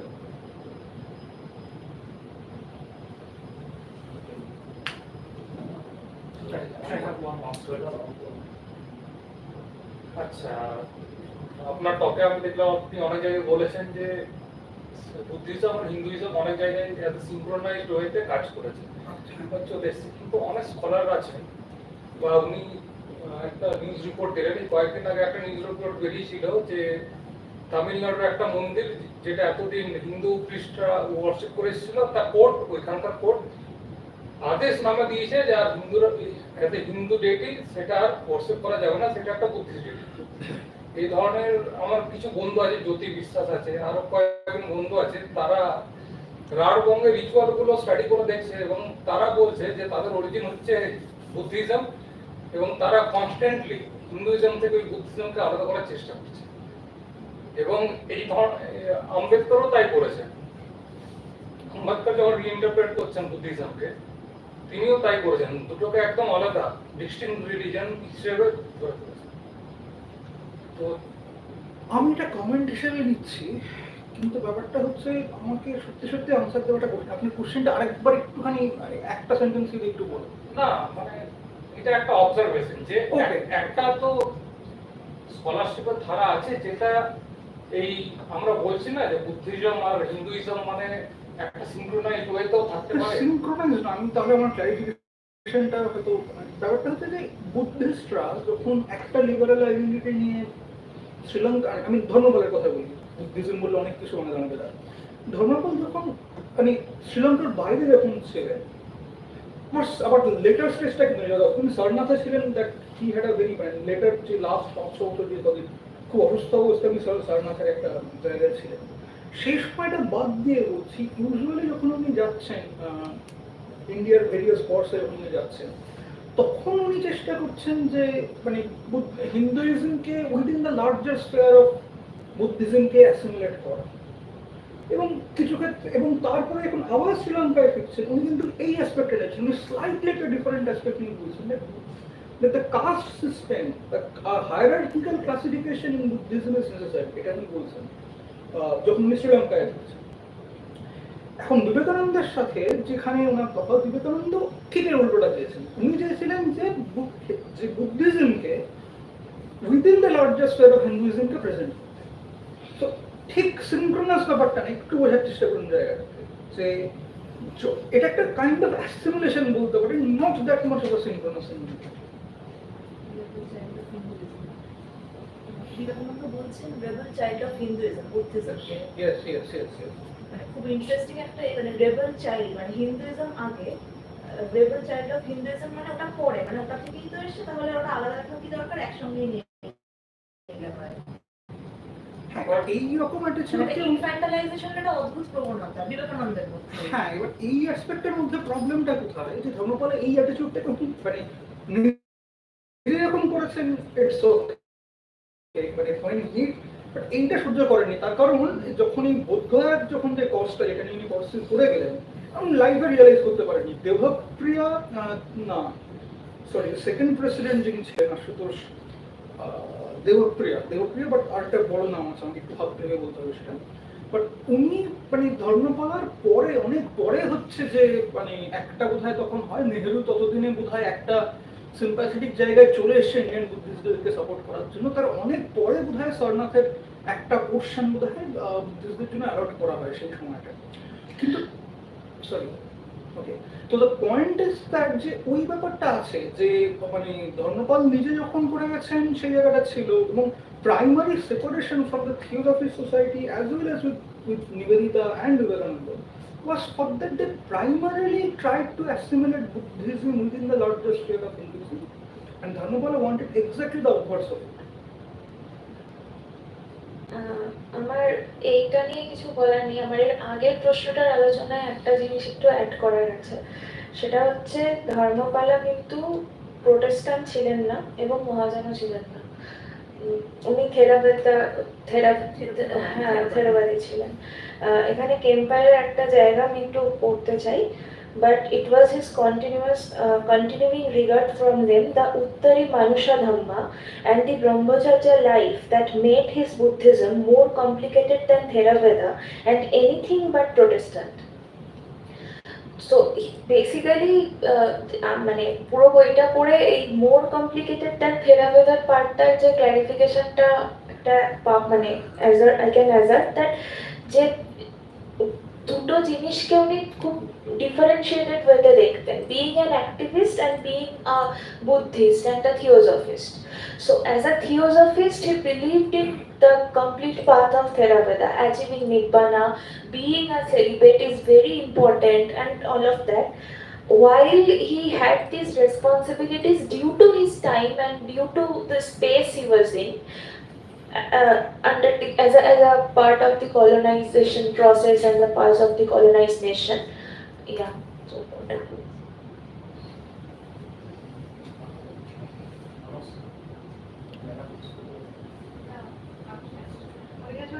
এটা এই যে বুদ্ধিস্টটা উনি বললেন না, যে বুদ্ধিস্ট হিন্দু টেম্পল ছিল, এখন ওটাকে বুদ্ধিস্ট টেম্পল বলে ক্লেম করা হচ্ছে। এটা কিন্তু মানে আমরা যে কোনো সময় দেখতে পাই, যে কোনো জায়গায়। যেমন মানে আমরা দেখেছি পুরুলিয়ায়, মানে আমরা তো ছিলাম বহুদিন, পুরুলিয়ায় অনেক জৈন টেম্পল আছে। জৈন টেম্পল গুলো এবং অনেকের একদম আকাশের নিচে খুব বড় বড় জৈন মানে মহাদেবের মূর্তি আছে। সেই টেম্পল প্রত্যেকটা মন্দির কিন্তু এখন হিন্দু দেবদেবী দেবদেবীর মন্দির হয়ে গেছে। মানে সেই শিবের পুজো হয়, যে মহাবীরের মাথায় হিন্দু প্রিস্ট ওই বেলপাতার দুধ ঢেলে পুজো করে। মানে এটা একটা হ্যাঁ মানে ইন্টারেস্টিংলি অজয়ের পারে আমরা গিয়েছিলাম কিছুদিন আগে, ওইখানে এর উল্টো একদম রিভার্স হচ্ছে। বর্তমানে গ্রামের পর গ্রাম ওরা আবার জৈনিজমে ফিরে যাচ্ছে। আমরা 3টে গ্রাম দেখে এসেছি, যেটা পুরো মানে অফিসিয়ালি যে আইন হয়েছে এই হ্যাঁ, বছরের কিরকম হচ্ছে? পুরুলিয়ায় কিন্তু এখনো জৈনরা আছে এবং একদম প্র্যাকটিসিং জৈন তারা, মানে ওই একটা ওটা একটা কাস্টে তো জৈনে মানে যে আদার কাস্টের মধ্যেও আছে এবং তারা খুব প্র্যাকটিসিং, মানে ওই তারা এখনো ওইসব খায় না, মানে পেঁয়াজ খায় না, আলু খায় না, এসব মাটির তলার কিছু খান না। কিন্তু তার সত্ত্বেও কিন্তু যেসব গ্রামগুলোতে ব্রাহ্মণ বেশি ওরকম, সেখানে কিন্তু প্রত্যেকটা মন্দির, মানে সে আরশা থেকে শুরু করে পুঞ্চা সব জায়গায়, হ্যাঁ সব জায়গায় কিন্তু ওই মন্দিরগুলো মানে এখন হিন্দু মন্দির হয়ে গেছে, মানে হিন্দু পুজো হয় আর কি।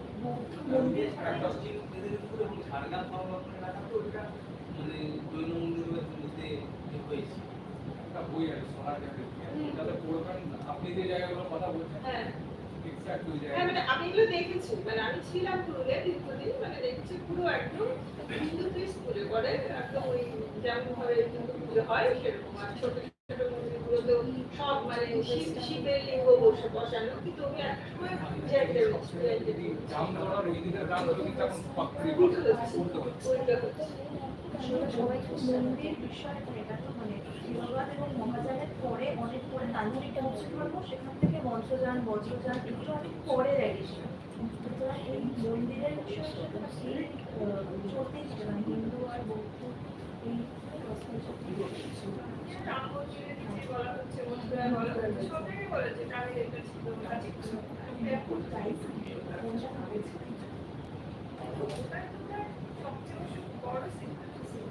এটা একই জায়গায় ছিল, যদি থাকে পাশাপাশি তাহলেই তো সেটাই তো থাকার কথা, তাই না? আমরা কি এখনো তো বাড়ি করার সময় কি ভাবি যে আমার পাশের বাড়িতে কে আছে, বুদ্ধিস্ট আছে না মুসলিম আছে না কে, ভাবি না?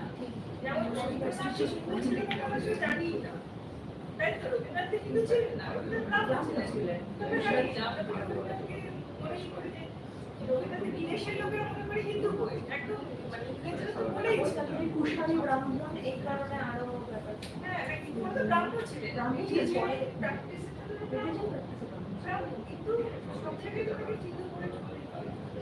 এবং মানে এই যে দুটো রিলিজিয়ানকে একসাথে করে দেওয়া, দুটো রিলিজিয়ানকে আলাদা করে দেওয়া এবং সেটা ডিপেন্ড করে সময়ের উপরে, এই ব্যাপারটা ধর্মপালা নিজেও যখন প্রবাবলি ওই ওয়ার্ল্ড রিলিজিয়ান পার্লামেন্টে বা অন্য একটা জায়গায় কোথাও, আমার এক্স্যাক্টলি মনে পড়ছে না এই মুহূর্তে, ওখানে গিয়ে উনি বলছেন যে যদি, আমি প্যারাফ্রেজ করেই বলছি, যদি যারা খ্রিস্টান ওয়েস্টার্ন মানুষ আছেন তারা যদি সেক্টরে ভাগ না হতেন বা সেক্টরালিজমে বিশ্বাস না করতেন, তাহলে তারা সবাই বুদ্ধিস্ট হতেন। তো হি বেসিক্যালি প্যারালাল ক্রিশ্চিয়ানিটি, প্যারালাল এবং কখনো কখনো মিশিয়েও দিয়েছেন, মানে নট অনলি প্যারালাল। আবার যখন শ্রীলঙ্কাতে এই একই কনটেক্সট আসছে তখন উনি মানে সিনহালা বুদ্ধিস্ট একটা আলাদা কমিউনিটি হিসেবে দেখছেন। আবার ইন্ডিয়াতে যখন, এই জন্যই ওই practice different Buddhisms in different spaces, মানে it was not a homogeneous. হ্যাঁ, মানে ট্রান্স লোকালিজমের একটা পয়েন্ট বলছি, ট্রান্স লোকালিজমের এই অ্যাসপেক্টটা থাকছে। The only thing he was carrying in his trip to Chicago was, I think, a comb, a clay pot, and a piece of Bible. So এখানে যেটা ব্যাপার হচ্ছে সেটা হচ্ছে যে he studied in a Christian missionary school, and so it was extremely, I mean the primary, Dharmapala's primary resentment towards Christians is due from his schoolings there. I mean, it was an extremely strict, it believed in an extremely strict interpretation of Christianity. So the problem is that he started learning about the Bible just to disprove it in the later times. So he carried the Bible just to maintain a list of references so that he can throw it out whenever it suits him. So এবং ওই যখন political মানে শ্রীলঙ্কার যে political যদি আমরা ম্যাপটা দেখি তাহলে এই সিংহালা বুদ্ধিজম আর থেরাবাদী বুদ্ধিজম এখানে কিন্তু ওই তামিলদেরকে শ্রীলঙ্কা থেকে যে তাড়িয়ে দিচ্ছে, হ্যাঁ এইটাও আমি মানে যে প্রশ্নটা এখন তো আলোচনা চলছে, এই তামিলিয়ান মানে চোলার আগস্টের সময় তো যখন তামিলরা ট্রেডের জন্য এখানে এলো, হ্যাঁ তখন তো এই দুটো জনগোষ্ঠী ছিল। আমি বলছি যে এই যে শ্রীলঙ্কা থেকে যে হিন্দু মন্দিরগুলো আস্তে আস্তে হচ্ছে, এবং সেখানে শৃঙ্খলা মানে এখন পলিটিক্যালি যে পার্টিটা এখন রুলিং করছে তারা তো শৃঙ্খলা বুদ্ধিজম সেই পার্টিটা। সেটা খুব স্বাভাবিক, তার কারণ হচ্ছে আমি এই পয়েন্টটা একটু এলাবোরেট করলে ভালো হতো। 1956 হচ্ছে একটা ওয়াটারশেড মুভমেন্ট। কিভাবে ওয়াটারশেড মুভমেন্ট আমি বলি, এটা আপনার ঠিক কোশ্চেনের আনসার না, আমি কি করে বলার চেষ্টা করি এটা আমি একটু সামারাইজ করে বলার চেষ্টা করলাম। 1 মিনিট সময় নিচ্ছি আমি বলার জন্য। 1956 সিনহালা ক্যালেন্ডারে একটা খুব ইম্পর্টেন্ট সময়, তার কারণ হচ্ছে that marks the 2500 birth anniversary of Buddha. এখন এখানে বুঝতে হয় ব্যাপারটা যে এটা কিন্তু অ্যাকচুয়াল একটা সিনহালা ক্যালেন্ডারের যে বুদ্ধিজমের রেফারেন্স দেওয়া আছে, that is not the accurate one, it is very true. But the mythical interpretation is this: that in the 2500 birthday of Buddha, a monk who would be a Dhyasena, who will be appearing in Sri Lanka, and he will be punishing all the evils and make the Sinhala community, the Sinhalas and the Sri Lanka a very glorious state. The problem was that most of the political analysts framed a very comfortable victory for UNP there. But UNP lost at the election. It was a landslide victory for SLF, the Sri Lankan Freedom Party. It was also headed by this person called SWRD Mandal. তার পক্ষে এটা দাঁড়ালো, সেটা হচ্ছে বোঝা গেল যে একটা খুব narrow interpretation of Buddhism based on ethnic identities, এটা করতে হবে, মানে এটা বোঝা গেল। এবং তারপরে ইউএনপিও একই রকমই স্ট্যান্ড নিল একটা। এবং ইউএনপি যখন 1963 বা 4 আবার যখন ইলেকশনে যখন আবার পাওয়ারে ফিরছে তখন আনন্দ গুরুকে, who was basically a very close ties with the government, he basically commissioned this book called Return to Righteousness. এখন Return to Righteousness book is important in this sense because it is a huge collection of all the periodic columns, his speeches and everything. It should be remembered that the book did not carry excerpts from, just did carry the excerpts from the writing, did not carry them in whole. So the point was that the people, সেইখানে ধরুন এমন একটা পয়েন্টে যেখানে extremist স্ট্যান্সটা দেওয়া আছে, শুধু সেইটুকুই লেখা without providing the context. কিন্তু at the same time it was a gold mine for scholars, and also because the diaries and letters of Dharmapala were not available at that time, they were not accessible to the public.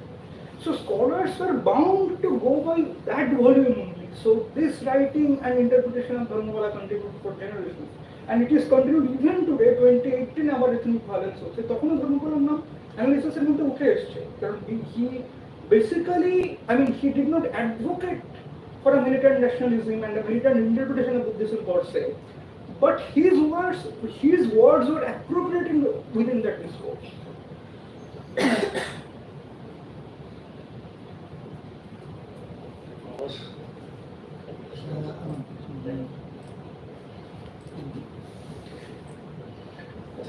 সময় খুব কম, কিন্তু আমার দু একটা প্রশ্ন আছে, খুব ছোট্ট করে বলছি, সেটা ছোট্ট করে উত্তর দাও, পরে আমাদের আলোচনা চলবে। আর একটা জেনারেল অবজারভেশনের জন্য সেটা পরে আসছি। প্রশ্নগুলো হচ্ছে আমি একটু যদি আর একটু বলো, ইন্ডিয়ান লিডার নরেন্দ্রনাথ কার কথা বলছিলাম, নরেন্দ্রনাথ সেন, ওনার সম্বন্ধে দু এক কথা একটু বেশি যদি বলো। দুই, Protestant nothing but Protestant. So that means that protest all through Protestant Buddhism. What is the demand in that way? So it is Protestant, nothing but Protestant. Maitreyi বলছে প্রোটেস্ট্যান্ট বুদ্ধিস্ট প্র্যাকটিস মানে করেনি, আমরা তো হ্যাঁ। আচ্ছা, আরেকটা যেটা আমার জানা সেটা হচ্ছে যে এই মার্কসিজমের কথা এসছে ইন্ট্রোডাকশন, এই জায়গাটা যদি কিছু বলা যায় যে ক্লাস ফ্যাক্টরটা, আমেরিকার কি একজন মার্কসিস্ট বুদ্ধিস্ট, এই ব্যাপারটা পরের দিকে চ্যাপ্টারটাতে আমি শুনতে ইন্ট্রোডাকশন চ্যাপ্টারটা পড়ে ফেললাম, একটুখানি পড়া ছিল কয়েক কথা, আর বাকিটা পুরোপুরি কাজ করতে পারলাম, পুরোটা করতে পারিনি। আর তাতে এগুলো পাওয়া গেল, এবং যেটা কিছুক্ষণ আগে বললো যে বাইবেল নিয়ে কিছু ইন্ট্রোডাক্টরি চ্যাপ্টারে আছে, যে রিলিজিয়াস কনফারেন্সে বাইবেলটা নিয়ে গেছে। আর একটা প্রশ্ন হলো ব্রিটিশ এমপ্লয়ার প্রতি অ্যাপ্রোচটা কি ছিল? His response and attitude, I can understand that he had a, whatever I could gather is that he didn't have one singular approach. একটা অনেক রকমের কন্টিনজেন্ট অ্যাপ্রোচেস ছিল। যখন বাইরে যাচ্ছেন তখন প্রো খ্রিস্টান কথা বলছেন, আবার শ্রীলঙ্কায় ফিরে গিয়ে অ্যান্টি খ্রিস্টান কথা বলছেন। যখন কলকাতায় আসছেন তখন হিন্দুইজম এবং বুদ্ধিজমের যে অ্যাসিমিলেশন বা সিমিলারিটি সেই কথা বলছেন, আবার অন্য কনটেক্সট থেকে একটু অন্যরকম কথা বলছেন। ব্রিটিশ এম্পায়ারের প্রতি যে কমপ্লিটলি আমরা ওভারঅল বইটা পড়ে কি এরকম জানতে বলতে পারবো যে ব্রিটিশ এম্পায়ারের প্রতি ওনার একটা কম্প্রোমাইজিং একটা ছিল নাকি আবার এটাও একটা কন্ট্রাক্টের কোনো ক্ষেত্রে কম্প্রোমাইজিং গ্লোরিফাইং, আবার কোনো ক্ষেত্রে কাউন্টারিং না আমার স্যার, আচ্ছা একটু বলে নিই, আমি লাস্ট পয়েন্টটা নিই, আমি কোশ্চেন।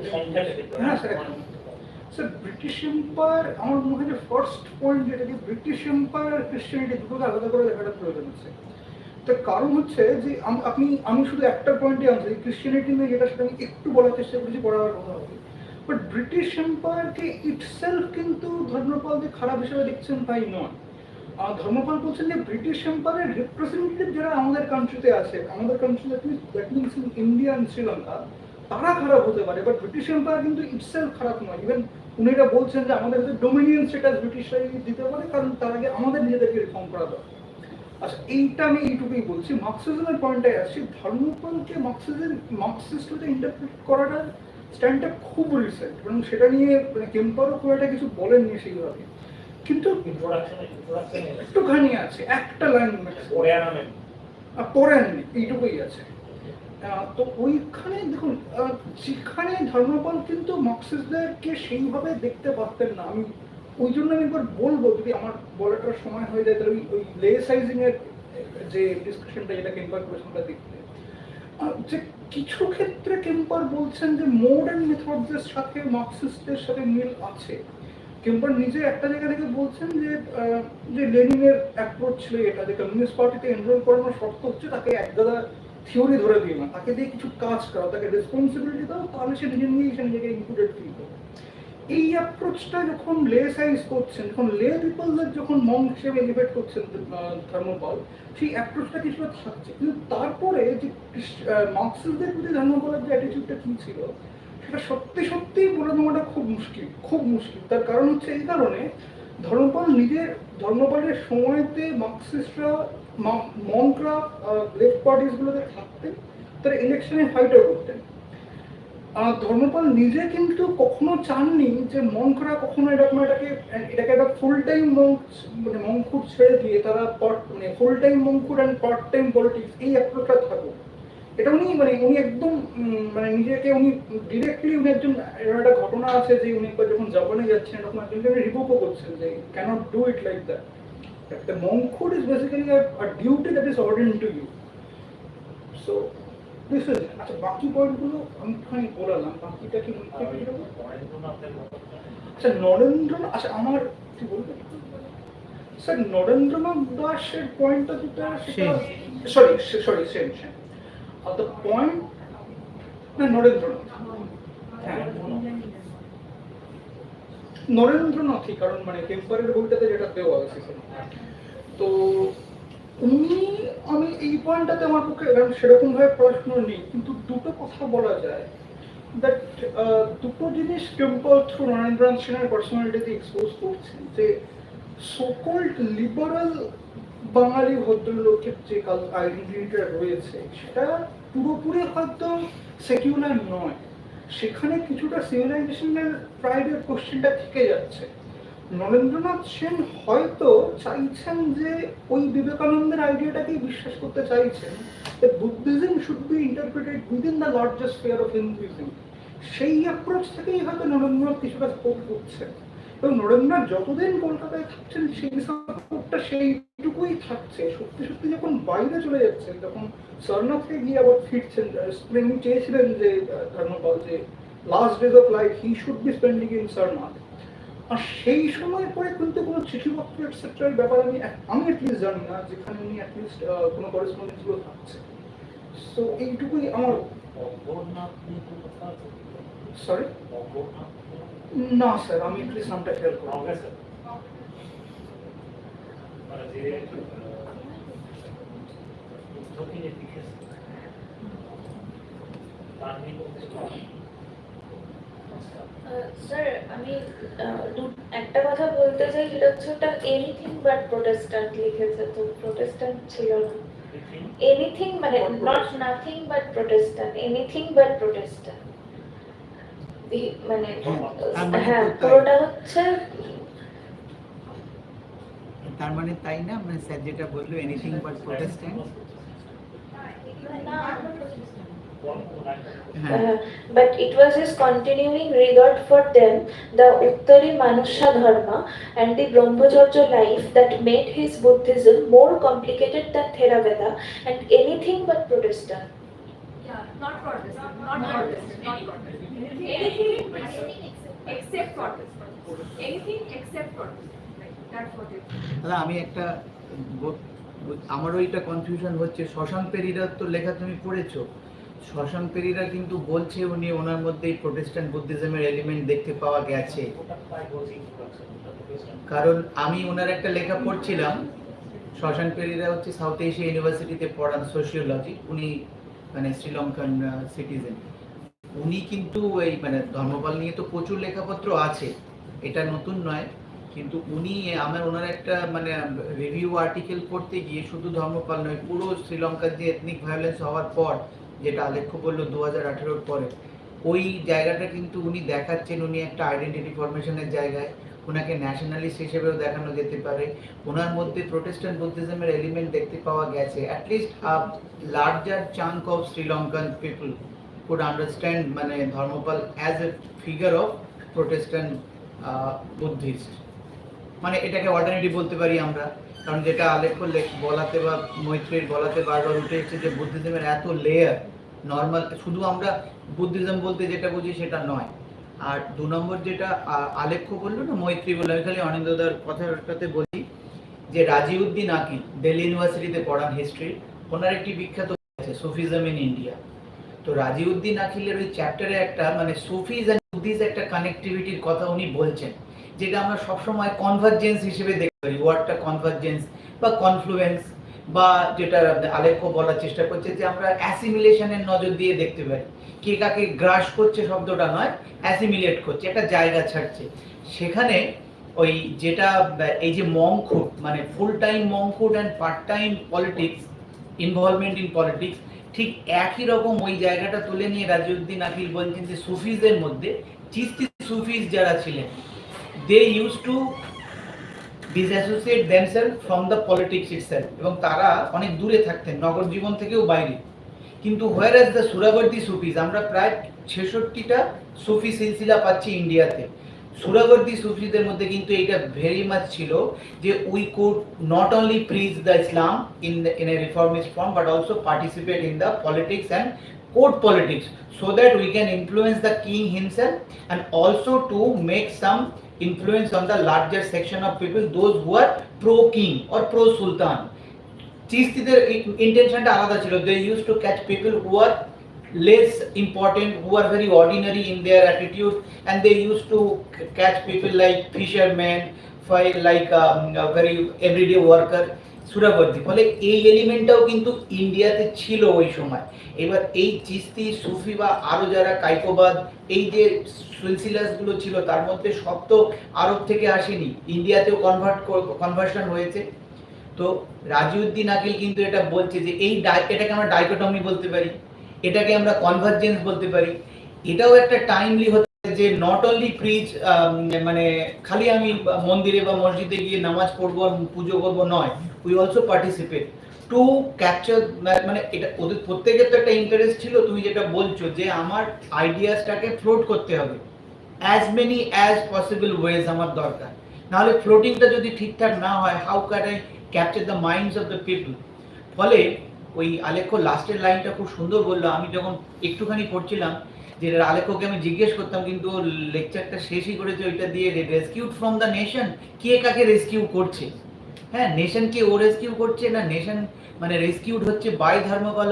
এই যে ডাইকোটমি বা বাইনারি, সেই জায়গাতে যদি পরবর্তী ক্ষেত্রে সম্ভব হয়, আজকে আমাদের যেটা মনে হয়েছে যে আমরা বেশি পড়তে পারিনি, সময়টা খুব অল্প, যার জন্যে আমরা যদি এই ধরনের মানে রাজিউদ্দিন আকিলকে এনগেজ করতে পারি বা আরও, তাহলে এটাকে যদি একটা কম্পারেটিভ ফ্রেমওয়ার্কে ফেলা যায় যে বারবার পেরিরা বলছেন যে ওটা ভীষণ কন্টেস্টেড ফিগার শ্রীলঙ্কাতে, মানে যে আমরা ধর্মপালকে কিভাবে দেখব, এবং আলেখ্য বারবার বলছে মানে ভীষণ ডিফিকাল্ট, এবং ওই late 19th century Bengal even more difficult জায়গা, যে 19th সেঞ্চুরি তো ভীষণ একটা জায়গা, তারপরে লেট 19th সেঞ্চুরি বেঙ্গল আরও ডিফিকাল্ট জায়গা।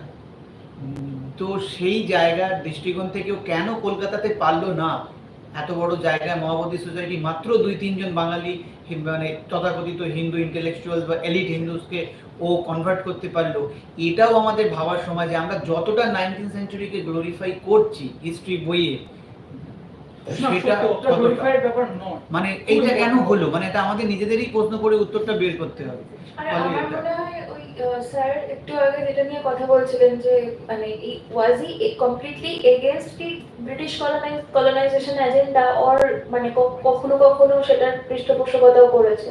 তো আই থিঙ্ক যে ওই ইচ্ছেটা মানে ওই আর্টসটা প্রচন্ড বেশি ছিল যে ওই একটা ইউনিটি তৈরি করতে হবে। এবার সেইটার জন্য মানে যদি ব্রিটিশ কলোনিয়ালিজম যেহেতু একটা অলরেডি একটা পলিটিক্যাল এম্পায়ার তৈরি করে রেখেছিল, যেটার অলরেডি একটা গ্লোবাল ক্যারেক্টার ছিল, যেটার অলরেডি একটা গ্লোবাল বিস্তার ছিল, তো আমার মনে হয় ধর্মপালা কোথাও কোথাও ওই বিস্তারটাকেও প্রচন্ডভাবে কাজে লাগাতে চেয়েছে টু ডু মানে ইউনিভার্সালিস্ট কনসেপ্টকে একটা ইমপ্লিমেন্ট করা যায়। আমার মনে হয় সেটাও একটা ইনস্ট্রুমেন্ট হিসেবে কাজ করেছে। এখানে একটা জিনিস, একটা সেন্টেন্সে বলা হচ্ছে ইউনিটি মানে কিন্তু ধর্মপালের মধ্যে সত্যি সত্যি এটা খুব মানে স্কলারলি কথাটা বলা যায়, একটা রিডাকশনিস্ট অ্যাপ্রোচ ছিল যে সত্যি সত্যি উনি যখন ইউনিটির কথাবার্তা বলছেন স্যার, তখন কিন্তু তার মধ্যে সেই অ্যাপ্রোচটা থাকছে যে সেক্টের হিস্ট্রিগুলোকে আমি ইগনোর করবো, সেটা হয়তো ঠিকঠাক অ্যাপ্রোচ নয় সত্যি। আর বেঙ্গলের যে পয়েন্টটা বলেন সেটা তো বটেই, এই কথাটা কোথাও বলেন, ইভেন কেম্পারের কিন্তু আমার কোথাও বলেন, এটা এমন তোমার বইতে একটা চ্যাপ্টারে বলা আছে that he actually directly witnessed the partition of Bengal. ওই সময়টা উনি থাকছেন এবং দেখছেন যে কলকাতার মধ্যে কতখানি একটা আনরেস্ট তৈরি হচ্ছে, মানে একদমই মানে সেই রকম পোলারাইজড অ্যাটমসফিয়ারের মধ্যে থেকে ওনার পক্ষে সত্যি সত্যি এডমিশন করাটা তো কঠিন ব্যাপার ছিল। সেখানে উনি হয়তো একটা স্ট্রিক্ট আইডেন্টিটি ফার্স্ট টাইম হয়তো একটা যে জিনিসটা বলছিলাম যে যখন উনি দেখতে পাচ্ছেন যে that his liberal attitudes are failing at some point, he was then arguing for an ethnic unity. মানে এথনিক শভিনিজম, এক্স্যাক্টলি এথনিক শভিনিজমও বলতে পারে, শভিনিজম তো আর আমি বললাম না, আপনি মানে একটু আরেকটুখানি আমি টোন ডাউন করলাম নিজেকে, but the thing is that হ্যাঁ কথাটা বহুত না। আর আরেকটা ব্যাপার কেম্পার মেনশন করছে, সেটা হচ্ছে ধর্মপালা গোটা জীবনে একটা প্রজেক্ট থেকে আরেকটা প্রজেক্টে প্রচন্ড ফ্লোট করে এগিয়ে গেছে। মানে যখন উনি শ্রীলঙ্কাতেও ছিলেন, তারপর ইন্ডিয়াতে এসেছেন, ক্যালকাটায় থেকেছেন, মহাবোধি সোসাইটির ক্ষেত্রেও একটা প্রজেক্ট ফেল করেছে, ইনস্ট্যান্ট পরের প্রজেক্টে এগিয়ে গেছে। তো আমার মনে হয় ওই ডিসপারেশনটাও খুব ছিল যে কোনোরকম ভাবে যদি নিজের আইডিয়াটাকে প্রিচ করা যায়।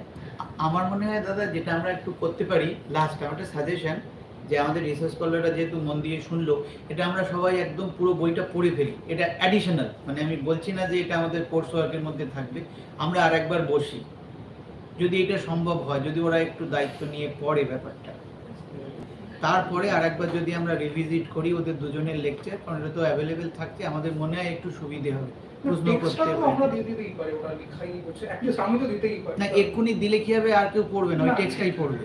তো আমি বলছি কি যে বইটা না পড়ার জন্য কি হচ্ছে, অনেকগুলো মানে বইয়ের বাইরের প্রশ্ন হয়ে যাচ্ছে বা কিছু আইডিয়া, আমার মনে হচ্ছে যে যদি এইটা মানে ওরা আবার যেন এটাকে চাপ না নিয়ে নেয় যে আমি স্যার ওইটা পড়েছি বলে আমি আমার যে অ্যাসাইনমেন্টের কথা আগের দিন হলো ওইটা করিনি, ওইটা যদি ওরা কথা দেয় তাহলে ভাবা যেতে পারে। একটা হাম্বল সাজেশন। যদি ওটা এনিথিং থাকে তাহলে অবশ্যই মনে হবে যে এনিথিং বাট এটা, কিন্তু আমার যেটা ইন্ট্রোডাকশনে পুরোটা পড়ে যেটা মনে হচ্ছে যে ওর মধ্যে দুটো জিনিস আছে, ফেরাবাদী যেটা কৃষ্ণচন্দ্র বলছিল যে ওর মধ্যে একটা অ্যাসথেটিক স্পিরিচুয়ালাইজিং দ্য বুদ্ধিস্ট ডক্ট্রিন, এই ব্যাপারটাকে বেশি বারবার জোর দিচ্ছে। সেই জায়গাটাতে বলতে গিয়ে হয়তো এই পোর্শনটা, কারণ through out the text introduction পুরোটা পড়বে প্রোটেস্ট্যান্টিস্ট বুঝতে বুদ্ধিজম এই ব্যাপারটা ফোরগ্রাউন্ডে হচ্ছে। কিন্তু যদি আমার ওই যে দিনে একবার খাবো, তারপরে আমি এটা করবো, এত কঠোর জীবনযাত্রা, সেটা থেকে তখন এই কনফিউশন আসলে যে এটা এনিথিং বাট প্রোটেস্ট্যান্ট। কিন্তু মূল জায়গাটা কোথায় এটা যে বুদ্ধিস্ট ফিলোসফি যে বা বুদ্ধিস্ট রিলিজিয়াস প্র্যাকটিসের যে ক্যানোনিক্যাল যে আইডিয়াগুলো সেটা থেকে একটু ট্রান্সেন্ড করা যাচ্ছে, তাই তো সেই জায়গা থেকে প্রোটেস্ট্যান্ট আছে। তো আমি পার্সোনালি স্পিকিং আমার যেটা হলো সেটা ইন্ট্রোডাকশনে পড়া হলো, এই টকটা হলো যেটা আমাদের অন্য অনেকগুলো কাজ করতে হচ্ছে, আমাদের অন্য কিছু পড়তে হচ্ছে, প্রত্যেকটি অনেক কাজ আছে সবার আমার মনে হয়, তার জন্য বইটা পড়ে ওঠা যায়। এই টকটা হলো বলে দুটো ইন্ট্রোডাকশনটা করা হলো এবং শোনা গেল, একটা পার্সপেক্টিভ পাওয়া গেল। এবার মানুষ যেটা বললো, আমাদের সময় খুব কম শেষ করতে পারছি, মানুষ যেটা বললো সেই প্রসঙ্গে বলছি। মানুষ জানে, দুনিয়ারই জানে, আমরা আমাদের একটা রিডিং গ্রুপ আছে, সেই রিডিং গ্রুপে আমরা গত 1.5 বছর বোঝানো, গত 1.5 বছর ধরে একটা বই করছি, যে বইটার নাম অরিজিন অফ টোটালিটেরিয়ানিজম আনারে। 1.5 বছর ধরে একটা বই করছে, খুব বড় বই, কিন্তু মানে এরকম প্রচুর মোমেন্ট আছে যে এবার ছেড়ে দেওয়া হবে। কিন্তু জেদ করে ওই 1.5 বছর ধরে আমরা প্রত্যেকটা সেটিং একটা একটা করে চ্যাপ্টার, যেমন আমাদের এই শনিবারে 2টো চ্যাপ্টার পড়া, মানে গত শনিবার শনিবার ছিল, কিন্তু আমি বলতে পারি যেন সময় যে এই শনিবার পড়া হয়েছে, তার মধ্যে এইটা রিডিং অন্য রিডিং আছে, কিন্তু ওই দুটো চ্যাপ্টার বা একটা চ্যাপ্টার করতে গিয়ে আমাদের যেটা মনে হয়েছে যে এতগুলো যে প্রশ্ন আসছে যে কেন তামিলদের এখান থেকে বাকি দেওয়া হচ্ছে, একটা মন্দির আগে এমন ছিল, তারপর আর একটা কেন হলো, এবং নানান যে কথাবার্তাগুলো আসছে সেটা করতে গিয়ে এই উত্তর পেতে গেলে এরকম ডাইভার্সিফাইড রিডিং না হলে তো হবে না। এবার মানুষ সেটা বলছে যে এটা কেন করা দরকার, তাহলে কেন সবাই আছে, আমরাই বা কেন আছি সবাই। যে আমি যদি বলি যে যারা, যেমন আমার একটা প্রশ্ন আসছিল, শৈবালকে হয়তো অনেকে চেন না, শৈবাল এমফিল করেছে আমার কাছে কাজী নজরুল বিশ্ববিদ্যালয় থেকে। শৈবালের এমফিলের বিষয় ছিল আম্বেদকরের বুদ্ধায়নের ধর্ম। তো আমার শৈবালকে জিজ্ঞেস করতে ইচ্ছা হচ্ছিল যে আম্বেদকর কি কোথাও আলোচনা করেছেন ধর্মকে নিয়ে, দেখেছো? আম্বেদকর লিখেছে একটা বুদ্ধায়নের ধর্ম, ওই জানালেই প্রথম বেরিয়েছিল ছোট আকার। তাহলে আম্বেদকরের সাথে একটা যোগাযোগ ছিল, আম্বেদকরের সাথে ভালো মতনই যোগাযোগ ছিল। আর আম্বেদকরের বুদ্ধিজমকে যদি নিই, এটা সেটা কমপ্লিটলি প্রোটেস্ট্যান্ট। যদি আম্বেদকর বুদ্ধিজমকে বলবো,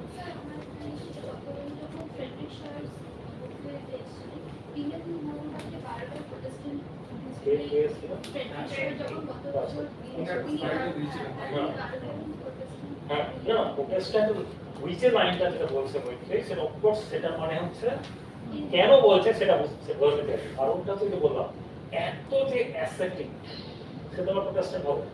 মানে অ্যাজ আ থিওসফিস্ট যদি ফিলোসফিক্যাল দিক থেকে দেখা যায় তাহলে প্রোটেস্ট্যান্ট একদমই ছিল না, যেখানে খুব মানে খুব একদম অর্থোডক্স এবং থেরাবেদার পুরো যে রিচুয়াল সমস্ত কিছু পার্সোনাল ক্ষেত্রে করেছে। ওভারঅল মানে যেটা যারা রিসার্চ করছে, আমরা সবাই স্টুডেন্ট, প্রত্যেকটা স্টুডেন্ট, একটা জিনিস আমার মনে হয় যেটা স্টুডেন্টদের মাথায় আমরা সবসময় মাথায় রাখি, ইন্টারপ্রিটেশন।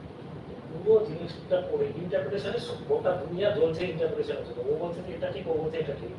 এবার এই ইন্টারপ্রিটেশনাল টেবিলে আসতে গেলে যে এই ইন্টারপ্রিটেশনটাও এটা একটা, এই যে বললাম কি এখন যেটা পাওয়া গেল যে লাইনটা, ওখানে বলছে প্রোটেস্ট্যান্ট নয় বাকি সব কিছু, আবার থ্রু আউট তারপরে যেটা বোঝা যাচ্ছে যে এটা একটা প্রোটেস্ট্যান্টিক বুদ্ধিজম, তারপরে এটা লিবারেল বুদ্ধিজম। আর আরেকটা শব্দ যে প্রশ্নটা আসছিল, যেটা আলেখ্য বলেছে যে একটা টার্ম বললে ব্যাপারটা যেটা অ্যাসিমিলেশন শব্দটা বলেছে, ইউনিভার্সাল রিলিজিয়ন, কথা বারবার বলছি ইউনিভার্সাল রিলিজিয়ন। দেখো ওইটার নাম হিসেবে পার্লামেন্ট অফ ওয়ার্ল্ড। ও বলছে যে বাইবেল নিয়ে যাচ্ছে বুদ্ধিস্ট একজন, ওখানে হাতে বাইবেল নিয়ে যাচ্ছে। আবার কি বলে এখানে বলছে বিবেকানন্দকে বলছে যে এরকম একটা কোট করেছে, ওরা দুজনেই বলতে পারবে যে হিন্দুজম বুদ্ধিজম ছাড়া কিছু না, আর বুদ্ধিজম হিন্দুজম ছাড়া কিছু। এই একটা মানে কনভার্জিং পয়েন্টে যাওয়া, এটা তো একটা ডায়ালগ। আমি যে বইটার কথা বলছিলাম, এটা এই অবদান লেখা সাক্ষ্যমণি চরিত, সাক্ষ্যমণি চরিত্রটা না, সাক্ষ্যমণি চরিত নির্বান্ত করুণা প্রকাশনী 1952। তো এটা কি কেশবচন্দ্র সেন একে দায়িত্ব দিয়েছিল বুদ্ধিজম নিয়ে পড়াশোনা করার। তাহলে আমরা তো অনেকগুলো পার্সপেক্টিভ পেলাম। যেমন আমি পড়তে পড়তে আমার ইন্ট্রোডাকশনে আছে যে বোধ গয়াতে যাদের রাখা হবে, যে যে মঞ্চে তাদের যে মায়না দেওয়া হবে, সেই টাকাটা কাজে লাগেনি, কারণ ওরা ছেড়ে দিয়ে গেছে। সেই টাকা দিয়ে তখন জার্নালটা বের করেছে। আমরা জার্নালটা তো বের যে জার্নালটা নিয়ে এত কথা, যেটা আমরা পূর্ব ডিজিটালাইজেশন, সেই জার্নালটা করতে করতে পেলাম যে জার্নালটা কিভাবে এসছে। তো আজকে অনেকটাই পার্সপেক্টিভ পাওয়া গেল। তো আমার মনে হয় যারা বিভিন্ন বিষয়ে রিসার্চ করছে, এটা দিয়ে আমরা শেষ করি, তাদের যদি কেউ মনে হয় যে আমি এটা কেন শুনলাম, সকালবেলা গুগলের সাথে কথা হচ্ছিল যে একটা কনফারেন্সের পেপার পেলে জিও কি বলো বিষয়টা কি, জিও পাওয়ার, হ্যাঁ জিও পাওয়ার নিয়ে কথা হচ্ছিল। সেটা সেটা প্রসঙ্গে লিখেছে ওখানটায় যে জিও পাওয়ার শব্দটা শুনলে আমাদের মনে হয় ফুকোর বায়ু পাওয়ার, তবে যে থিওরি পড়ানো হয় সেটা ফুকোর বায়ু পাওয়ার জিও পাওয়ারে আসছে, ওর যে কাজ চলে আসছে।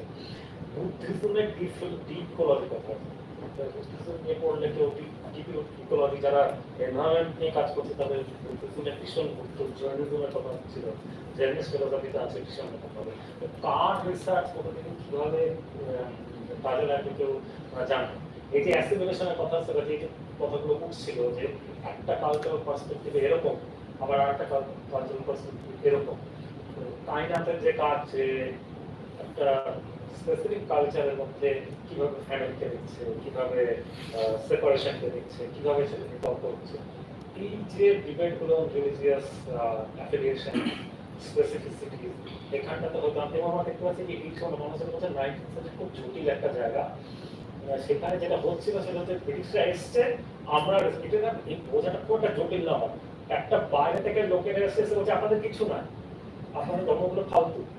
তখন এখানে যে রেসপন্সটা হচ্ছে সেই রেসপন্সটা, এরা বলছেন না হিন্দুজম দাও, বুদ্ধিজম বলছে না আমাদের তো বিরাট, ইসলাম বলছে আমাদের দাম, মানে collective response to that external অনসার to promote, এটা অ্যাফার্ম করার জন্য যে আমাদের অনেক কিছু বলার আছে, ব্যবহার আছে। সেটা করতে গিয়ে তখন কি করবে, সে বলবে যে ক্রিশ্চিয়ানিটি, যে একটা কথা বলে যে ক্রিশ্চিয়ানিটি কি বলে, এটা যদি না থাকতো তাহলে এটা বুদ্ধিজমই হয়ে যেত। তো এই অ্যাসিমিলেশনের দিকটা ঠিক যাবে তখন। আর ট্রাভেলের কথা আসছে, যে কত জায়গাতে যে সুন্দর করে ব্যাখ্যা করছে যে নাগারিকা, হ্যাঁ, তাহলে সে কিভাবে ব্রেক করছে, ট্রাভেল ডায়াসপোরা, ইউর ওয়ার্ড, তো কিভাবে ওই ওয়ার্ডটা আমাকে এত ট্রাভেলের কথা পুরো টেক্সটটা চলে আসছে। আর যদি ইয়েটাতে যাই, কন্টেন্ট পেজটাতে যাই, আমার মনে হয় কন্টেন্ট পেজটা একটু যদি বলে দিত তাহলে হয়তো খানিকটা সুবিধা হতো প্রত্যেকেরই। কন্টেন্ট পেজটাতে যদি আমরা যাই তাহলে একটা সুবিধা বইটার পার্সপেক্টিভটা পেতে, যে কন্টেন্ট পেজটা প্রথমে তো ইন্ট্রোডাকশনের পরে যে পার্টটা আসছে সেটা চ্যাপ্টারগুলো খুব নামটা নেমিং খুব ইম্পর্টেন্ট, মানে ইন্টারেস্টিং। ধর্মপালাটা থিওরি অফিস, তারপরে বুদ্ধিস্ট ইন জাপান, ট্রাভেলটা দেখো, মানে ওয়ার্ল্ড রিলিজন, ইউনিভার্সালিস্ট অ্যাব্রড, শিকাগো ইউনিভার্সালিস্ট, প্রত্যেক দেশে জাপানে যাচ্ছে। ও যে শিকাগোতে যখন বলছে, ওর সামনে বসে আছে জাপানিজ মঙ্করা, ও একটা খুব সুন্দর নাম ব্যবহার করছে, বুদ্ধিজম ফ্রম দ্য সাউথ। আমরা এখন গ্লোবাল সাউথের কথা বলছি, ও বলছে বুদ্ধিজম ফ্রম দ্য সাউথকে আমি রিপ্রেজেন্ট করছি। যদি এটা নিয়ে তর্ক হতে পারে, এখানে আমার বলছে Dharmapala the British and the Bengalis. আমি এই জন্য প্রশ্নটা করলাম যে তারপরে চ্যাপ্টারটা হচ্ছে Dharmapala the British empire, world wanderer returns home. এই যে অনাগারিকা হচ্ছে ওয়ার্ল্ড ওয়ান্ডারার রিটার্নস হোম, যেটা এই হোম মানে কিন্তু সারনাথ একটা জিনিস। তো আর সারনাথকে কেন করছে, যেটা আমি পড়তে পড়তে দেখলাম যে সারনাথে এর সাথে সারনাথের সাথে কথা হচ্ছে, জাস্ট এই টপটা শুরু হওয়ার আগে তারকেশ্বরের দর্শনামী সম্প্রদায়, সারনাথ নাকি দর্শনামী সম্প্রদায়রা ঘিরে নিয়েছিল, তারাই পুজো করতো। এবার এর মনে হলো যে একটা আমার সেন্টার চাই। এবার কেন কলকাতা বা কেন সারনাথ, ব্রিটিশরা এখানে আছে, তাহলে ব্রিটিশদের অ্যাটেনশনটা পাওয়া যাবে, কোর্টের অ্যাটেনশন পাওয়া যাবে, তাহলে ওটাকে যদি রিগেন করতে পারি তাহলে আমি প্রতিষ্ঠা করতে পারবো। ব্যাপারটা খুব মানে form of political Buddhism also, শুধুমাত্র এটা বলেওছে দেখা পলিটিক্যাল বুদ্ধিজম, অ্যাসেটিক বুদ্ধিজম ইত্যাদি। তো প্রত্যেকেরই রিসার্চ আমার মনে হয় নানান রকমের পার্সপেক্টিভ। আমি একটা খালি কায়নাতকে বলবো, হঠাৎ তোমার কথা শুনে মনে হলো অনেকটা সময় চলে যাচ্ছে, যে কায়নাত যেহেতু তুমি বললে যে ফ্যামিলি কিভাবে দেখছে একটা পার্টিকুলার কমিউনিটি, তার মধ্যে রিসেন্টলি যে আফগানিস্তানে যে আর্থকোয়েকটা হলো, অনিন্দ স্যার আমাদের সবসময় বলেন নিউজ পেপার পড়তে, তার গুরুত্বটা আরো বুঝতে পারবে কেন। আফগানিস্তানে যে আর্থকোয়েক হয়েছে তাতে সব থেকে রিক্টার স্কেলে 6.2, সব থেকে বেশি মারা গেছে হচ্ছে মহিলা 4000-এর মধ্যে। কেন? কারণ ওই তালিবান লিডাররা মহিলাদের বাড়ির বাইরে আসতে দেয়নি। তাহলে কায়নাত কিভাবে রিলেট করবে ব্যাপারটা ভাবতে হবে। আমাদের রিসার্চ করতে কিন্তু নিউজ পেপারটা প্রত্যেকদিন পড়তে হবে। যেহেতু স্যার এক্ষুনি বললেন আজকে জুবাইরকে সকালবেলা বললাম যে কালনাতে কুমির করে আছে, কিন্তু ওরা বলতে পারেনি আমি ওকে এসে জিজ্ঞেস করছি কালনাতে আলেখ্য মৈত্রেয়ী রুমেশ বলতে পারেন। আমি ছবিটা দেখালাম যে কুমিরটা পড়ছে 9.5 feet. Times of India headline হচ্ছে কুমির কালনা 9.5 ফিট বলে ঘরে রেখেছে পেপারটা। 9.5 ফিট ক্রোকোডাইল গ্রিনস আর ওয়ার্ড। এখানে কায়নাত বোধহয় আমার বাংলাটা বুঝতে পারিনি আমি যেটা বলতে বুঝলি? আচ্ছা থ্যাংক ইউ। তুই বুঝলে তো ব্যাপারটা আমি কি বলতে চাচ্ছি। খুব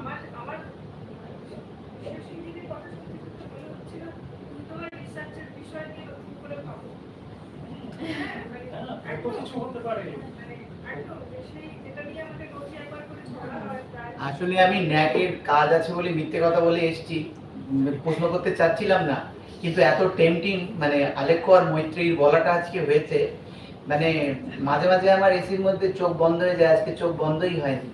তার মানে আমি সবচেয়ে বড় কথা হচ্ছে যে ওরা হ্যাভ ডান রিসার্চ ওরা একটা গোটা বই পড়বে, সবাইকে এটা সেটা বলে একটা গোটা বই পড়বে, সেই গোটা বইটা পড়ে আমাদের সামনে হাজির করে। এবার আমাদের কাজ মানুষ যেটা বলছে ওরা আমাদের তো পড়তেই হবে, কিন্তু আমরা আমরা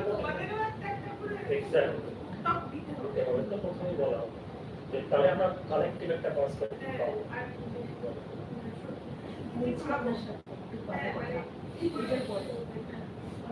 কারণ লিটারেচারও কিভাবে বাংলা একটা সময় ধরে সময় ধরে তোমার তো তুমি আগেও বলছিলে তো ইন্টারেস্ট আছে, তুমি পড়াশোনা করো, সেই জায়গাটা করো, মানে একটা ওই তিন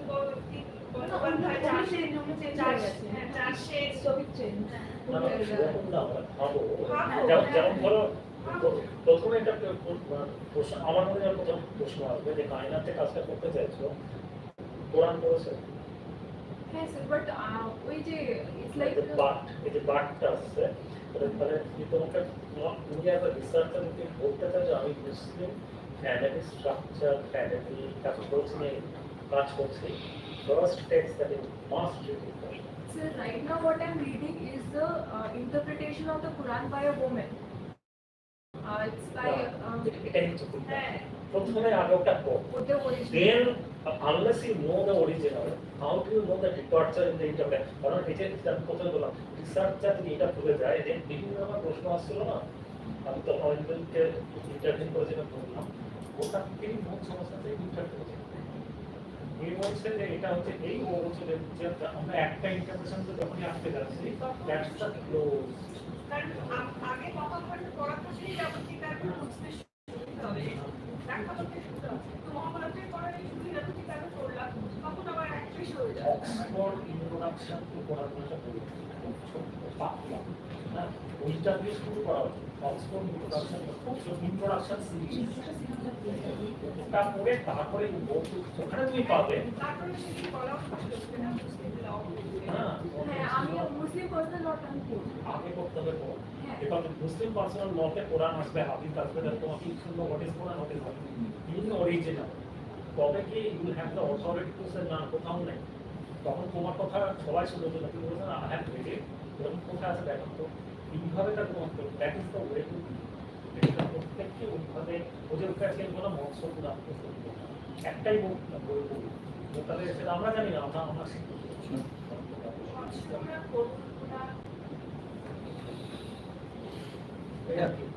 কনক্লুড করো।